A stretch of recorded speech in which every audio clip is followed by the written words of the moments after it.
എല്ലാവർക്കും നമസ്കാരം. എനിക്ക് തോന്നുന്നു ആദ്യമായിട്ടാണ് KLF-ൽ ഇങ്ങനെ ഒരു വിഷയം ഒരു സെഷന് വേണ്ടി സ്വീകരിക്കുന്നത്. KLF-ൽ നിന്നല്ല, വേറെ ഏതെങ്കിലും ലിറ്ററേച്ചർ ഫെസ്റ്റുകളിൽ ഇങ്ങനെ ഒരു സെഷൻ ഉണ്ടായിട്ടുണ്ടോ എന്നും സംശയമുണ്ട്. കാരണം വളരെ പ്രശസ്തമായ 2 നോവലുകളുടെ രണ്ടാം ഭാഗത്തെക്കുറിച്ചുള്ള ഒരു ചർച്ച, അല്ലെങ്കിൽ നമുക്ക് ഇനി വരാനിരിക്കുന്ന നോവലുകളെക്കുറിച്ചുള്ള നമ്മുടെ ആകാംക്ഷ എന്ന് പറയുന്നതായിരിക്കും കുറച്ചുകൂടി ശരിയെന്ന് തോന്നുന്നു. എന്തായാലും ഈ ഒരു അവസരത്തിൽ ഇവിടെ സന്നിഹിതനായിരിക്കാൻ കഴിയുന്നതിൽ എനിക്കേറെ സന്തോഷമുണ്ട്. ഇതിനു മുൻപ് എനിക്കൊന്ന് KLF-ൽ നമ്മൾ 3 പേരും കൂടി ഒന്നിച്ച് വന്നത് 2018-ലാണ്. എൻ്റെ ആൻറ്റി ക്ലോക്ക് എന്ന നോവൽ ഇവർ 2 പേരും കൂടിയാണ് പ്രകാശനം ചെയ്തത്. അതിനുശേഷം 7 വർഷമായി. ഞാൻ പിന്നീടൊരു നോവൽ ഇറക്കിയിട്ടില്ല എന്ന് പറഞ്ഞു. പക്ഷേ അതിനിടയ്ക്ക് 2 ചെറുകഥാ സമാഹാരങ്ങൾ വന്നു. പിന്നെ കുറച്ച് ഇംഗ്ലീഷ് ട്രാൻസ്ലേഷൻ്റെ ഒക്കെ തിരക്കുകളിലൊക്കെ പെട്ടു. അതിങ്ങനെ വരും. എന്തായാലും ഞാൻ വിഷയത്തിലേക്ക് വരികയാണെങ്കിലും, ഇങ്ങനെ നമുക്കറിയാം, ഒരുപക്ഷെ എഴുത്തുകാരേക്കാൾ പ്രശസ്തമായി പോകുന്ന ചില കൃതികൾ എന്നൊക്കെ പറയാറുണ്ട്. അതിൽപ്പെടുന്നതാണ് ഫ്രാൻസിസ് ഇട്ടിക്കോരയും അതുപോലെ മഞ്ഞവെയിൽ മരണങ്ങളും. ഞാൻ ആദ്യം വന്നത് ഫ്രാൻസിസ് ഇട്ടിക്കോരയാണല്ലോ ആദ്യം പ്രകാശനം ചെയ്ത. ആ നിലയ്ക്ക് നേരിട്ട് എനിക്ക് തോന്നുന്നു TD രാമകൃഷ്ണനോട് തന്നെ ചോദ്യം ചോദിച്ചുകൊണ്ട് തുടങ്ങാമെന്ന് തോന്നുന്നു. അപ്പോൾ TD രാമകൃഷ്ണൻ യഥാർത്ഥത്തിൽ നമ്മൾ ആ ഇട്ടിക്കോര എന്ന കഥാപാത്രം US-ൽ നിന്ന് കറങ്ങിത്തിരിഞ്ഞ് നമ്മുടെ കേരളത്തിലെത്താൻ നമ്മൾ ആദ്യം പോലെ കാത്തിരിക്കുകയാണ്. 1-ാം അധ്യായത്തിൽ അങ്ങനെ ഒരു പ്രതീക്ഷ, അദ്ദേഹം ഇവിടെ വന്നു കഴിഞ്ഞാൽ എന്തൊക്കെ സംഭവിക്കുമെന്നൊക്കെ നമ്മൾ കുറേ ഭാവനയിലൊക്കെ ഇങ്ങനെ കണ്ടിരിക്കുന്ന സമയത്ത് ഏറ്റവും അവസാനത്തെ അധ്യായത്തിൽ പെട്ടെന്ന് ഇട്ടിക്കോരയെ വെടിവെച്ച് കൊന്നു എന്ന് പറഞ്ഞ് ശരിക്കും വായനക്കാരൻ്റെ നെഞ്ചിലേക്ക് ഒരു നിറതൊഴിക്കുന്നത് പോലെയുള്ള ഒരു അനുഭവമാണ്. അവിടെ ഒരുപാട് ആകാംക്ഷകൾ നിലനിർത്തിക്കൊണ്ടാണ് അങ്ങനെ ചെയ്യുന്നത്. ഞാൻ ചോദിക്കാൻ ആഗ്രഹിക്കുന്നത്, ഇപ്പോൾ ഇട്ടിക്കോര എന്ന നോവലിലേക്ക് എത്തുന്ന 1-ാം ഭാഗത്തിലേക്ക് എത്തുന്നതിൻ്റെ ഒരു ചരിത്രം തീർച്ചയായിട്ടും കാണും. അതിനുശേഷം ഒരു 2-ാം ഭാഗത്തിൻ്റെ സാധ്യത ഇത്രയും വർഷങ്ങൾക്ക് ശേഷം 14 വർഷമായി അല്ലേ, 14 വർഷം. അപ്പോൾ ഈ 14 വർഷം ഒരു എഴുത്തുകാരനെ തന്നെ മാറ്റിമറിച്ചിട്ടുണ്ടാവും.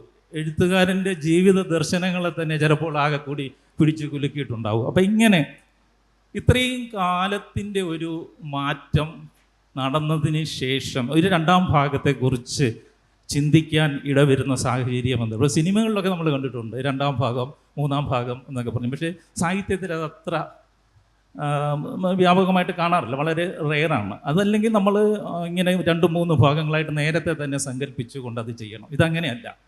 2-ാം ഭാഗം ഉണ്ടാകുമെന്ന് യാതൊരു ചിന്തയും ഇല്ലാതെയായിരിക്കാം നിർത്തിയിരിക്കുന്നത്. പക്ഷേ അവിടെ നിന്ന് ഈ 2-ാം ഭാഗത്തിലേക്ക് എത്തിച്ചേരുവാൻ പ്രേരിപ്പിച്ച ഘടകങ്ങൾ എന്തൊക്കെയായിരിക്കും?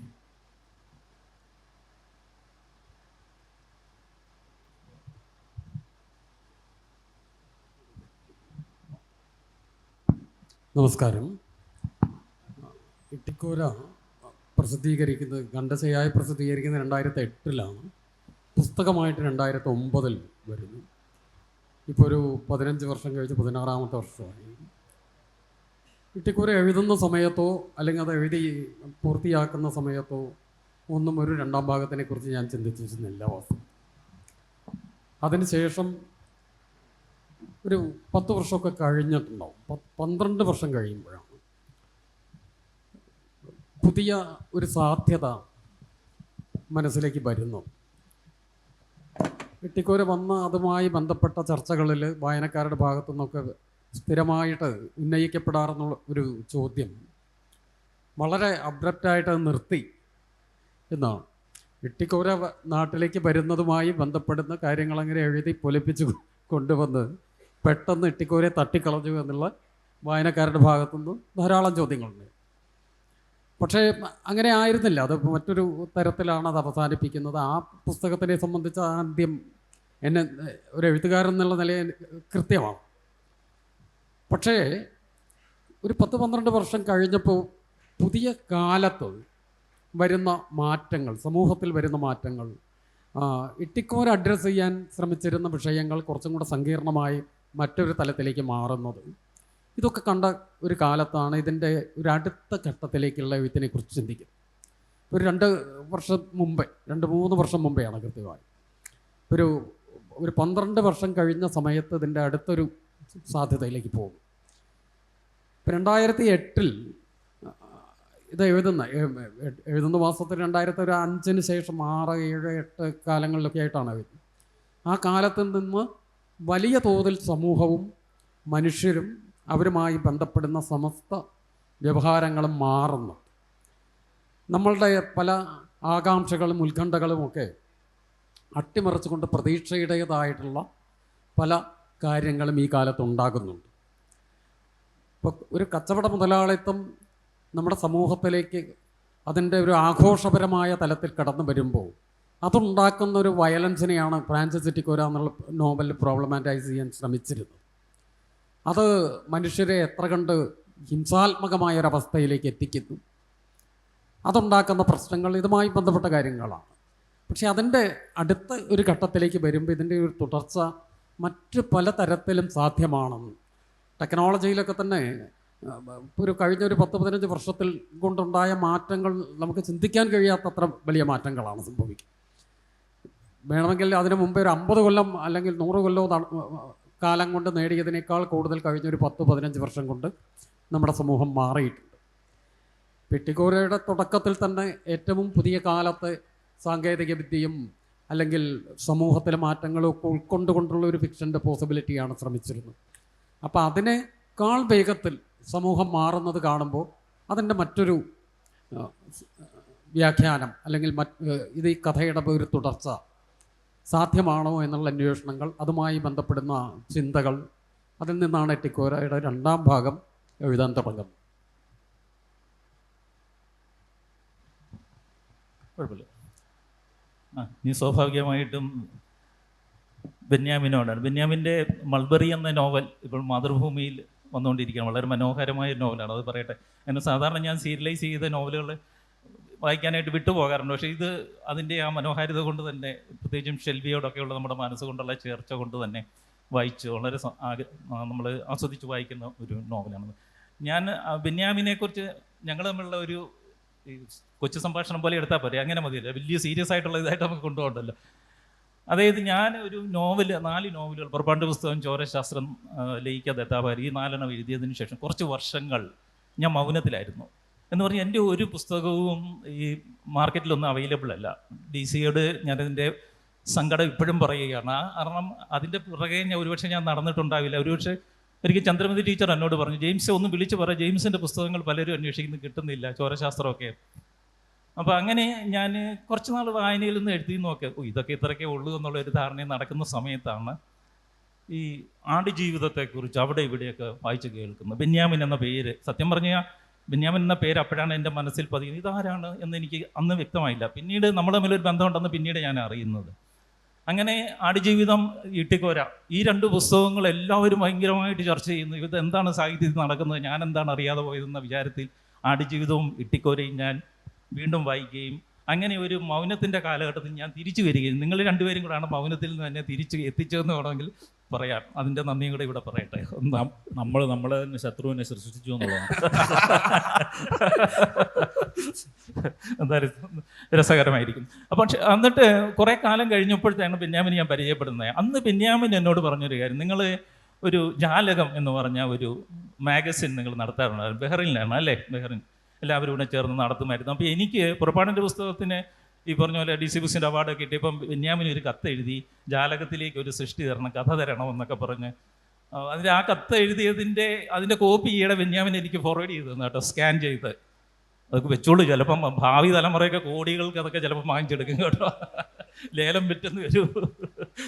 എന്തായാലും ഞാൻ പറഞ്ഞ എൻ്റെ കയ്യിൽ കഥകളൊന്നുമില്ല. അങ്ങനെ ഞാനൊരു കവിത, ബെന്യാമിനാണ് ഈ BJ ജെയിംസ് എന്നുള്ള എഴുത്തുകാരനെ കൊണ്ട് കവിത എഴുതിച്ചൊരു മഹാൻ, കുമ്പസാരക്കൂടം എന്ന പേരിലൊരു കവിത, അത് പിന്നീട് ഞാൻ ഇലക്ട്രോണിയം എന്നുള്ളൊരു കഥയുമാക്കി. അപ്പോൾ ഇതൊക്കെ പിന്നീട് ബെന്യാമിൻ പറയുമ്പോഴാണ് നമ്മൾ തമ്മിൽ ഇങ്ങനെ ഒരു കണക്ഷൻ ഉണ്ടെന്ന് അറിയുന്നതും. അപ്പോൾ ആ കാലഘട്ടത്തിൽ തന്നെ ബെന്യാമിൻ്റെ ആ ഒരു കൂട്ടുകാർക്കിടയിൽ, നിങ്ങളുടെ വ്യാഴാഴ്ചത്തേക്ക് അന്ന് ഉണ്ടായിരിക്കും അല്ലേ? ഉണ്ടായിരിക്കും. അപ്പോൾ കൂട്ടുകാർക്കിടയിൽ ചോരശാസ്ത്രത്തെക്കുറിച്ച് നടന്ന ചർച്ചകളൊക്കെ ഞാൻ പിന്നീട് സോഷ്യൽ മീഡിയയിലൊക്കെ കാണുന്നുണ്ട്. ഓക്കെ, ഞാനൊരു ഇവരുടെ ഒരു കേൾവിക്ക് വേണ്ടി പറഞ്ഞു എന്നേ ഉള്ളൂ. നമ്മുടെ ഇതിലേക്ക് വരാം, നോവലിലേക്ക് വരാം, മഞ്ഞവെയിൽ മരണങ്ങൾ എന്ന നോവലിലേക്ക്. അപ്പോൾ ആദ്യം ഈ പറഞ്ഞതുപോലെ ഒരുപാട് ദുരൂഹതകൾ നിലനിർത്തിക്കൊണ്ടാണ് അവസാനിക്കുന്നത്.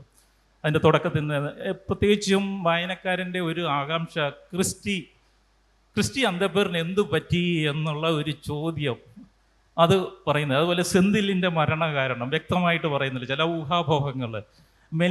മെൽവിൻ്റെ അപകട മരണം, ഇങ്ങനെ ഒരുപാട്. ഇതിനേക്കാളൊക്കെ എന്നെ ഏറ്റവും കൂടുതൽ ആകർഷിച്ച ഒരു കഥാപാത്രമുണ്ട്, ക്രിസ്റ്റിയുടെ പപ്പ. നമ്മളെ ഞെട്ടിച്ച് കളയുന്ന ഒരു കഥാപാത്രമാണ്. പക്ഷെ അദ്ദേഹത്തിൻ്റെ ഉള്ളിലുള്ള വേറൊരു മനുഷ്യനെക്കുറിച്ചുള്ള സൂചനകൾ വൈകിയാണ് കിട്ടുന്നത്. ഇപ്പം ഇതെല്ലാം അദ്ദേഹത്തിന് പിന്നീട് എന്ത് സംഭവിച്ചു തുടങ്ങി ഒരുപാട് ചോദ്യങ്ങൾ വായനക്കാരനെ എറിഞ്ഞു കൊടുത്ത് വായനക്കാരൻ്റെ ഭാവനയെ ഉദ്ദീപിപ്പിച്ചുകൊണ്ട് വായനക്കാരനിലെ ഒരു എഴുത്തുകാരനെ ഉണർത്തുവാനായിട്ടാണ് ബെന്യാമിൻ ശ്രമിച്ചതെന്ന് എനിക്ക് തോന്നിയിട്ടുണ്ട്. ഇനി ഈ രണ്ടാം ഭാഗം വരുമ്പോൾ എന്തായിരിക്കും ഇതിനോടുള്ള സമീപനം? എല്ലാവർക്കും നമസ്കാരം. രണ്ടാം ഭാഗം വരുമോ എന്ന ചോദ്യം അവിടെ നിൽക്കട്ടെ. ഞങ്ങളെ സംബന്ധിച്ചോളം വന്നു കഴിഞ്ഞു കേട്ടോ. ഒന്നാം ഭാഗം എന്തിനെഴുതി എന്ന പ്രധാനപ്പെട്ട ചോദ്യത്തിൽ നിന്ന് യഥാർത്ഥത്തിൽ രണ്ടാം ഭാഗം എന്തിനെഴുതണം എന്ന് നമുക്ക് പറയാൻ കഴിയുള്ളൂ എന്നാണ് എനിക്ക് തോന്നുന്നത്. ഈ ചോദ്യങ്ങൾക്കൊന്നും ഉത്തരം കണ്ടെത്തുന്നതിന് വേണ്ടിയല്ല ഒരു എഴുത്തുകാരൻ എന്ന നിലയിൽ യഥാർത്ഥത്തിൽ ഞാൻ മഞ്ഞവെയിൽ മരണങ്ങൾ എഴുതിയിട്ടുള്ളത്. ഒന്ന്, മനുഷ്യൻ്റെ സഞ്ചാരങ്ങളെ സംബന്ധിച്ച് ചില എൻ്റെ അറിവുകളോ അല്ലെങ്കിൽ എൻ്റെ ചില വിചാരങ്ങൾ വായനക്കാരുമായി പങ്കുവെക്കുക എന്ന ആഗ്രഹത്തോടു കൂടിയാണ് മഞ്ഞവെയിൽ മരണങ്ങൾ എഴുതിയിട്ടുള്ളത്. നമ്മളൊക്കെ വിചാരിക്കുന്നത് നമ്മുടെ ഭൂമി, നമ്മുടെ ദേശം, നമ്മളിങ്ങനെ എല്ലാ കാലത്തും ഇവിടെ തന്നെ ജീവിച്ച് മണ്ണിൻ്റെ മക്കൾ വാദികളായി ജീവിച്ചു പോകേണ്ടവരാണ് എന്ന ഒരു തോന്നൽ എവിടെയോ നമ്മുടെയൊക്കെ ഉള്ളിലുണ്ട്. സത്യത്തിൽ മനുഷ്യകുലത്തിൻ്റെ ചരിത്രം പരിശോധിക്കുമ്പോൾ മനുഷ്യനിങ്ങനെ നിരന്തരം യാത്ര ചെയ്യുന്നവരാണ് എന്ന് നമുക്ക് മനസ്സിലാക്കാൻ കഴിയും. ആ നിരന്തരമായ യാത്രയിലൂടെയാണ് പുതിയ സംസ്കാരങ്ങൾ ഉയർത്തിരുന്നു വന്നിട്ടുള്ളത്, പുതിയ ഭൂമികളിലേക്ക് മനുഷ്യൻ യാത്ര ചെയ്തിട്ടുള്ളത്, അല്ലെങ്കിൽ പുതിയ പ്രദേശങ്ങൾ ഉരുത്തിരിഞ്ഞു വന്നിട്ടുള്ളത് ഒക്കെ എന്നറിയാൻ കഴിയും. അങ്ങനെ യാത്രയുടെ ചരിത്രം പറയുന്നതിന് വേണ്ടിയാണ് യഥാർത്ഥത്തിൽ മഞ്ഞവെയിൽ മരണങ്ങൾ എന്ന് പറയുന്ന ഒരു നോവൽ എഴുതി തുടങ്ങുന്നത്. അതിനകത്ത് ക്രിസ്റ്റി അന്തപ്പേർ എന്ന് പറയുന്ന കഥാപാത്രത്തിൻ്റെ കുടുംബം പോർച്ചുഗീസിലെ ലിസ്ബണിൽ നിന്ന് യാത്ര തുടങ്ങി കൊച്ചിയിലെത്തുന്നു. കൊച്ചി രാജാക്കന്മാരുടെ സാമന്തന്മാരാവുന്നു. അവിടെ നിന്ന് കരപ്പുറത്തേക്ക് പോകുന്നു. കരപ്പുറത്ത് ഡച്ച് പട്ടാളം വരുമ്പം അവർ പോണ്ടിച്ചേരിയിലേക്ക് പോകുന്നു. അവിടെ ഫ്രഞ്ച് പട്ടാളം അധികാരം പിടിക്കുമ്പോഴേക്കും അവർ ഡീഗോ ഗാർഷ്യയിലേക്ക് പോകുന്നു. ഡീഗോ ഗാർഷ്യയിൽ ജനാധിപത്യ സർക്കാരും വരുമ്പോഴേക്കും അവർ തിരിച്ച് ആഫ്രിക്കയിലേക്ക് പോകുന്ന ഒരു യാത്രാപഥം ആ നോവലിലുണ്ട്. അത് പറയുന്നതിന് വേണ്ടിയാണ് ഒന്നാമതായി മഞ്ഞവെയിൽ മരണങ്ങൾ എന്ന് പറയുന്ന നോവൽ എഴുതിയത്. രണ്ടാമതായി ആ നോവൽ കൈകാര്യം ചെയ്യുന്ന വിഷയം എന്ന് പറയുന്നത് നമ്മുടെ ദേശത്തെ ഈ പഴയ ഇന്ത്യ പ്രാപിക്കുന്നതിന് മുമ്പുള്ള ചെറു ദേശങ്ങളൊക്കെ നോക്കിയാൽ നമുക്ക് മനസ്സിലാവും ഈ ദേശങ്ങളിലെല്ലാം അവരവരുടെ അനന്തരാവകാശികളെ നിരന്തരം വാഴിച്ചുകൊണ്ടിരിക്കുക. തിരുവനന്തപുരത്ത് ഒരു അനന്തരാവകാശിയുണ്ട്. ഇപ്പോൾ രാജാവാണെന്ന് പറഞ്ഞുകൊണ്ടാണ് അവിടെ ജീവിക്കുന്നത്. അദ്ദേഹം രാജാവാണ്. എത്രയോ ആൾക്കാർ അദ്ദേഹം രാജാവാണെന്ന് വിചാരിക്കും. നിങ്ങൾ നോർത്ത് ഇന്ത്യയിലൊക്കെ പോയി നോക്കിക്കഴിഞ്ഞാൽ ഏതാണ്ട് എല്ലാ രാജവംശങ്ങളും ഇന്ത്യ സ്വാതന്ത്ര്യം പ്രാപിച്ചത് ഒന്നും അറിഞ്ഞോ ഇല്ലയോ, അല്ലെങ്കിൽ അറിഞ്ഞാൽ തന്നെ ഈ രാജ്യങ്ങളെല്ലാം തിരിച്ചു വരും, തങ്ങളുടെ രാജ്യം തിരിച്ചു വരുമെന്ന പ്രതീക്ഷയിൽ അനന്തരാവകാശികളെ വാഴിക്കുകയും രാജഭരണം ആണ് എന്ന മട്ടിൽ ജീവിക്കുകയും ചെയ്തുകൊണ്ടിരിക്കുന്ന ഒരു സാഹചര്യമുണ്ട്. അതാണ് യഥാർത്ഥത്തിൽ മഞ്ഞവെയിൽ മരണങ്ങൾ ചർച്ച ചെയ്യുന്ന രണ്ടാമത്തെ വിഷയം എന്ന് പറയുന്നത്. അതുകൊണ്ടാണ് വില്ലാർവട്ടം തോമാരാജാക്കന്മാരുടെ കഥ അതിലേക്ക് വരുന്നത്. വില്ലാർവട്ടം തോമാരാജാക്കന്മാരുടെ ഭരണം എന്നോ ഒരിക്കൽ അസ്തമിച്ച് കഴിഞ്ഞിട്ടും അതിന് അനന്തരാവകാശികളെ നിരന്തരം രഹസ്യമായി വാഴിച്ചുകൊണ്ടേ ഇരിക്കുന്നു എന്ന് പറയുന്ന ഒരു കഥയിലേക്ക് വരികയും ഒക്കെ ചെയ്യുന്നത്. അതാണ് യഥാർത്ഥത്തിൽ മഞ്ഞവെയിൽ മരണങ്ങൾ എന്ന് പറയുന്ന നോവൽ എഴുതാനുണ്ടായ ഒരു കാര്യം. അതിലേക്ക് വന്ന സാഹചര്യം എല്ലാവരും എന്നോട് ചോദിക്കുന്ന ചോദ്യങ്ങളിലൊന്ന് ഫ്രാൻസിസ് ഇട്ടിക്കോര എഴുതിയത് കൊണ്ടാണോ മഞ്ഞവെയിൽ മരണങ്ങൾ എഴുതിയത് എന്നാണ്. ഇപ്പം നിങ്ങൾക്ക് ഫ്രാൻസിസ് ഇട്ടിക്കോരയുടെ രണ്ടാം ഭാഗം വരുമ്പോൾ മഞ്ഞവെയിൽ മരണങ്ങളുടെയും രണ്ടാം ഭാഗം വരുന്നു. അപ്പോൾ പിന്നെ ഇതിനെ പിന്തുടരുകയാണോ എന്നൊരു ചോദ്യം എന്നോട് എപ്പോഴും ചോദിച്ചുകൊണ്ടേയിരിക്കുന്നതാണ്. സത്യത്തിൽ ഫ്രാൻസിസ് ഇട്ടിക്കോരയുടെ ഒരു പ്രേരണയിലല്ല മഞ്ഞവെയിൽ മരണങ്ങളിലേക്ക് എഴുതുന്നത്. ഞാൻ അക്കാലത്ത് എഴുതിക്കൊണ്ടിരുന്ന കഥകൾ പരിശോധിച്ചാൽ നമുക്കറിയാം വ്യത്യസ്ത തരങ്ങളിലുള്ള ജീവിതങ്ങളെ ആവിഷ്കരിക്കുന്ന ചില കഥകൾ. ഇപ്പം EMS പെൺകുട്ടിയും എന്ന് പറയുന്ന ഒരു കഥ അക്കാലത്ത്, അതായത് ഈ 2005-നും ആ കാലഘട്ടത്തിൽ എഴുതിയിട്ടുള്ള കുറേ കഥകളുണ്ട്. EMS പെൺകുട്ടി എന്ന് പറയുന്നത് ഈ മോങ്കുകൾ എന്ന് പറയുന്ന ഒരു വംശജരെക്കുറിച്ചുള്ള ഒരു കഥയാണ്. മോങ്ക് എന്ന് പറയുന്ന നമ്മുടെ വിയറ്റ്നാമിലും ഒക്കെയുള്ള അവരുടെ ഒരു ജീവിതം പറയുന്ന ഒരു കഥയാണ്. അല്ലെങ്കിൽ കുമാരി ദേവി എന്ന് പറയുന്ന കഥ നേപ്പാളിലെ കുമാരി ദേവിയെ വാഴിക്കുന്നതിനെ കുറിച്ചുള്ള ഒരു കഥയാണ്. ആഡിസ് ബാബ എന്ന് പറയുന്ന ഒരു കഥയുണ്ട്. അതും ഈ ആഫ്രിക്കയിലെ ഒരു ഭരണ കുടുംബത്തിലെ ഒരു കഥ പോലെയാണ്. അപ്പം അത്തരത്തിൽ ലോകത്തിൻ്റെ വിവിധ ഭാഗങ്ങളിലുള്ള ഈ രഹസ്യ സ്വഭാവമുള്ള വ്യത്യസ്ത സ്വഭാവമുള്ള ഗോത്രജീവിതങ്ങളെക്കുറിച്ച് ഇങ്ങനെ അന്വേഷിക്കുകയും അതിനെക്കുറിച്ച് കഥകൾ എഴുതുകയും ചെയ്യുന്നതിൻ്റെ തുടർച്ച കൂടിയായിട്ടാണ് യഥാർത്ഥത്തിൽ മറിയം സേവ പോലെ ഒന്ന് അതിലേക്ക് വരികയും ഒക്കെ ചെയ്യുന്നത്. അപ്പോൾ അതിന് പിന്നെ ഈ കഥയുടെ ഒരു രൂപം ഉണ്ടായി. ഇപ്പോൾ പറഞ്ഞതുപോലെ സെന്തിലിന് എന്ത് പറ്റി എന്നോ അല്ലെങ്കിൽ ക്രിസ്ത്യൻ തപ്പേർ എന്ത് പറ്റി എന്നുള്ള ഒരു രചനാ രീതിയിലേക്ക് പോവുകയും ഒക്കെയാണ് ചെയ്തിട്ടുള്ളത്. എല്ലായ്പ്പോഴും ഒരു കഥ പറഞ്ഞു തീരുമ്പോഴല്ല, പറയപ്പെടാത്ത ചില കഥകൾ അതിനുള്ളിൽ അവശേഷിക്കുമ്പോഴാണ് വായനക്കാരന് കൂടുതൽ കൗതുകമുണ്ടാവുന്നത്. പുസ്തകം വായിച്ച് മടക്കി കഴിയുമ്പോൾ അയാൾ അവിടെ നിന്ന് പുതിയൊരു വായന, പുതിയൊരു ആലോചന, ഒരു പുസ്തകം രചിച്ചു തുടങ്ങുകയാണ് യഥാർത്ഥത്തിൽ ചെയ്യുന്നത്. അതാണ് ഏറ്റവും വലിയ രചനയുടെ രഹസ്യമെന്ന് വിചാരിക്കുന്ന ഒരാളാണ്. സർവവും പറഞ്ഞ് അവസാനിപ്പിച്ച് ശുഭം ഇത് കൊള്ളാം എന്ന് പറഞ്ഞു തീർക്കുന്നതിനേക്കാൾ ഉപരിയായി വായനക്കാരൻ്റെ ഉള്ളിൽ ചില ചോദ്യങ്ങൾ എറിഞ്ഞുകൊണ്ട് ഇനിയും ഇതിന് ബാക്കി ഉണ്ടാവണമെന്ന് ആഗ്രഹിക്കുന്ന തരത്തിലേക്ക് ചിന്തിപ്പിക്കുന്നത് നല്ലതാണ് എന്നതുകൊണ്ടാണ് യഥാർത്ഥത്തിൽ അത്തരം ചില ശൂന്യമായ ഇടങ്ങൾ ഇട്ടിരിക്കുന്നത്. ഞാൻ പറഞ്ഞു തീർത്തിരുന്നുവെങ്കിൽ ക്രിസ്ത്യൻ തപ്പേറിന് ഇതാണ് സംഭവിച്ചത് എന്ന്, അല്ലെങ്കിൽ സെന്തിലിനെ കൊന്നത് ഇന്നാരാണ് എന്ന് ഏതാണ്ട് സൂചന ഇതിനകത്തുണ്ട്. നമ്മൾ വായിച്ചു കഴിഞ്ഞാൽ അറിയാൻ പറ്റും ഇന്നാരാണെന്ന്. പക്ഷേ അത് പറഞ്ഞില്ല എന്ന് മാത്രമേ ഉള്ളൂ. ഏതാണ്ട് വായനക്കാർക്ക് മുഴുവൻ ഊഹിക്കാവുന്ന തരത്തിലുള്ള സാധ്യതകൾ ഒഴിവാക്കിക്കൊണ്ട് അങ്ങനെ രചിച്ചത്. രണ്ടാം ഭാഗത്തേക്ക് വരുമ്പോൾ യഥാർത്ഥത്തിൽ ഈ നോവൽ 2011 പ്രസിദ്ധീകരിക്കുന്നത്. ഇപ്പം 13 വർഷമായി. ഈ 13 വർഷത്തിൽ കണ്ടുമുട്ടിയ ഓരോ വായനക്കാരനും എന്നോട് ചോദിച്ചിട്ടുള്ള ഏറ്റവും പ്രസക്തമായ ചോദ്യം രണ്ടാം ഭാഗം ഉണ്ടാവുമോ എന്നാണ്. അപ്പോഴൊക്കെ ഞാൻ എന്നോട് തന്നെ പറഞ്ഞുകൊണ്ടിരുന്നത് ഒരിക്കലും രണ്ടാം ഭാഗം ഉണ്ടാവില്ല എന്നാണ്. ഞാൻ രണ്ടാം ഭാഗം എഴുതണമെന്ന് ആഗ്രഹിച്ചിട്ടില്ല. എന്നാൽ രണ്ടാം ഭാഗം എഴുതണമെന്ന് ആഗ്രഹത്തോടു കൂടി എഴുതിയ നോവലുണ്ട്. ഇപ്പോൾ അക്കപ്പോരിൻ്റെ 20 നസ്രാണി വർഷങ്ങൾ എഴുതുമ്പോൾ തന്നെ അതിനൊരു 4 ഭാഗം ഉണ്ടാവണമെന്ന് എനിക്ക് ആഗ്രഹം ഉണ്ടായിരുന്നു. ആ രീതിയിലാണ് അത് വിഭാവനം ചെയ്തത്. അത് 1954 മുതൽ 74 വരെയുള്ള അക്കപ്പോരിൻ്റെ 20 നസ്രാണി വർഷങ്ങൾ, 1974 മുതൽ 75 മുതൽ 95 വരെയുള്ള മാന്തലിൻ്റെ 20 കമ്മ്യൂണിസ്റ്റ് വർഷങ്ങൾ, പിന്നീട് അടുത്ത 20 വർഷം അങ്ങനെ വിഭാവനം ചെയ്യും. അതിൻ്റെ 2 ഭാഗം എഴുതുകയും ചെയ്തിട്ടുണ്ട്. അടുത്ത 2 ഭാഗം എന്തെങ്കിലും സാധ്യമാവണമെങ്കിൽ എഴുതുകയും ചെയ്യുമെന്ന് ആഗ്രഹിക്കുന്നു. പക്ഷെ മഞ്ഞവിലിനെ സംബന്ധിച്ച് എനിക്ക് അങ്ങനെ ഒരു വിചാരമേ ഉണ്ടായിട്ടില്ല. എല്ലാ ആൾക്കാരും ചോദിക്കുമ്പം എഴുതില്ല എന്ന് തന്നെയാണ് ഞാൻ വിചാരിച്ചിരുന്നത്. എന്നാൽ ഈ അടുത്തിടയ്ക്ക് ഭയങ്കര രസകരമായ ഒരു സംഭവം ഉണ്ടായി. അപ്പോൾ ഞാനും GR ഇന്ദുഗോപനും ഞങ്ങളുടെ അടുത്ത സുഹൃത്ത് റഷീദ് അറക്കലും കൂടി ഈ ആനോ എന്ന് പറയുന്ന നോവലിൻ്റെ പിന്തുടർന്നുകൊണ്ട് പോർച്ചുഗലിലെ ലിസ്ബണിൽ നിന്ന് റോം വരെ ഒരു യാത്ര നടത്തി. ഞാനിപ്പോൾ മാതൃഭൂമിയിൽ അതിൻ്റെ ലേഖനങ്ങളൊക്കെ വന്നുകൊണ്ടിരിക്കുക. അങ്ങനെ യാത്രയിൽ ഞങ്ങൾ പാൽമ എന്ന് പറയുന്ന ഒരു ദ്വീപിലെത്തി. മെഡിറ്ററേനിയൻ ദ്വീപിലുള്ള ഒരു കുഞ്ഞു ദ്വീപാണ്. ആ ദ്വീപിലെത്തിയിട്ട് നിങ്ങൾ പറഞ്ഞാൽ വിശ്വസിക്കില്ല, അവിടെ വെച്ച് ഞങ്ങൾ വളരെ അവിചാരിതമായി ഒരു മലയാളിയെ കണ്ടുമുട്ടി.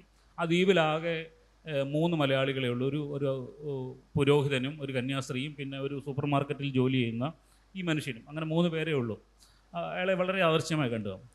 അയാളെ കണ്ടുമുട്ടിയ നിമിഷത്തിൽ ഞാൻ തീരുമാനിച്ചു മഞ്ഞവിൽ മരണങ്ങളുടെ 2ാം ഭാഗം എഴുതുമെന്ന്. എനിക്ക് ഭയങ്കര അത്ഭുതം എന്നോട് തന്നെ തോന്നി. കാരണം ഈ മാർക്കേസിൻ്റെയൊക്കെ ജീവിതത്തിൽ കേട്ടിട്ടുണ്ട്, അദ്ദേഹം യാത്ര ചെയ്യുമ്പോൾ എവിടെ വെച്ചോ ഇടയിൽ വെച്ചാണ് ഈ നോവലിൻ്റെ ഒരു ആശയം വരുന്നത് എന്ന്. ആ മലയാളിയെ കണ്ടുമുട്ടിയ നിമിഷം ഞാൻ എൻ്റെ ഉള്ളിലേക്ക് മഞ്ഞവിൽ മരണങ്ങളുടെ 2ാം ഭാഗങ്ങളുടെ മുഴുവൻ ഭാഗങ്ങളും ഒരു വലിയ തെളിച്ചം പോലെ വരികയും വലിയ സാധ്യതകൾ യഥാർത്ഥത്തിൽ മഞ്ഞവിൽ മരണങ്ങളെ സംബന്ധിച്ചുണ്ടല്ലോ. ഇനിയും പറയപ്പെടാത്ത എത്രയോ കഥകൾ ബാക്കിയാണ്, പൂരിപ്പിക്കാനുള്ള ഇടങ്ങൾ ബാക്കിയാണ്. അപ്പോൾ പോലും യഥാർത്ഥത്തിൽ വായനക്കാരൻ്റെ ഉള്ളിലുള്ള കൗതുകങ്ങളെ മുഴുവൻ അതുപോലെ തന്നെ നിലനിർത്തിക്കൊണ്ട് മുന്നോട്ട് പോകാനുള്ള ഒരു സാധ്യതയുണ്ട് എന്ന് ഒരു തോന്നലുണ്ടാവുകയും അവിടെ ചില സാധനങ്ങൾ കുറിച്ചു വെക്കുകയും മാത്രമാണ് ചെയ്തിട്ടുള്ളത്. നിങ്ങൾ വിചാരിക്കുന്ന പോലെ മഞ്ഞവിൽ മരണങ്ങൾ 2ാം ഭാഗം പൂർണ്ണമായി എഴുതുകയോ അതിൻ്റെ ഒരു രൂപം ഉണ്ടാവുകയോ ചെയ്തിട്ടില്ല. പക്ഷെ നമ്മുടെ ഉള്ളിൽ അതിനൊരു സാധ്യത തെളിഞ്ഞു വന്നിട്ടുണ്ട്. അത് ഞാൻ വളരെ നിർഭാഗ്യവശാൽ DC-യിലെ രാംദാസുമായിട്ട് ഒന്ന് ഷെയർ ചെയ്തപ്പോൾ തന്നെ രാംദാസ് പ്രഖ്യാപിച്ചു 2ാം ഭാഗം ഇതാ വരുന്നുവെന്ന് പറഞ്ഞിട്ട് സെഷന് വിട്ടു.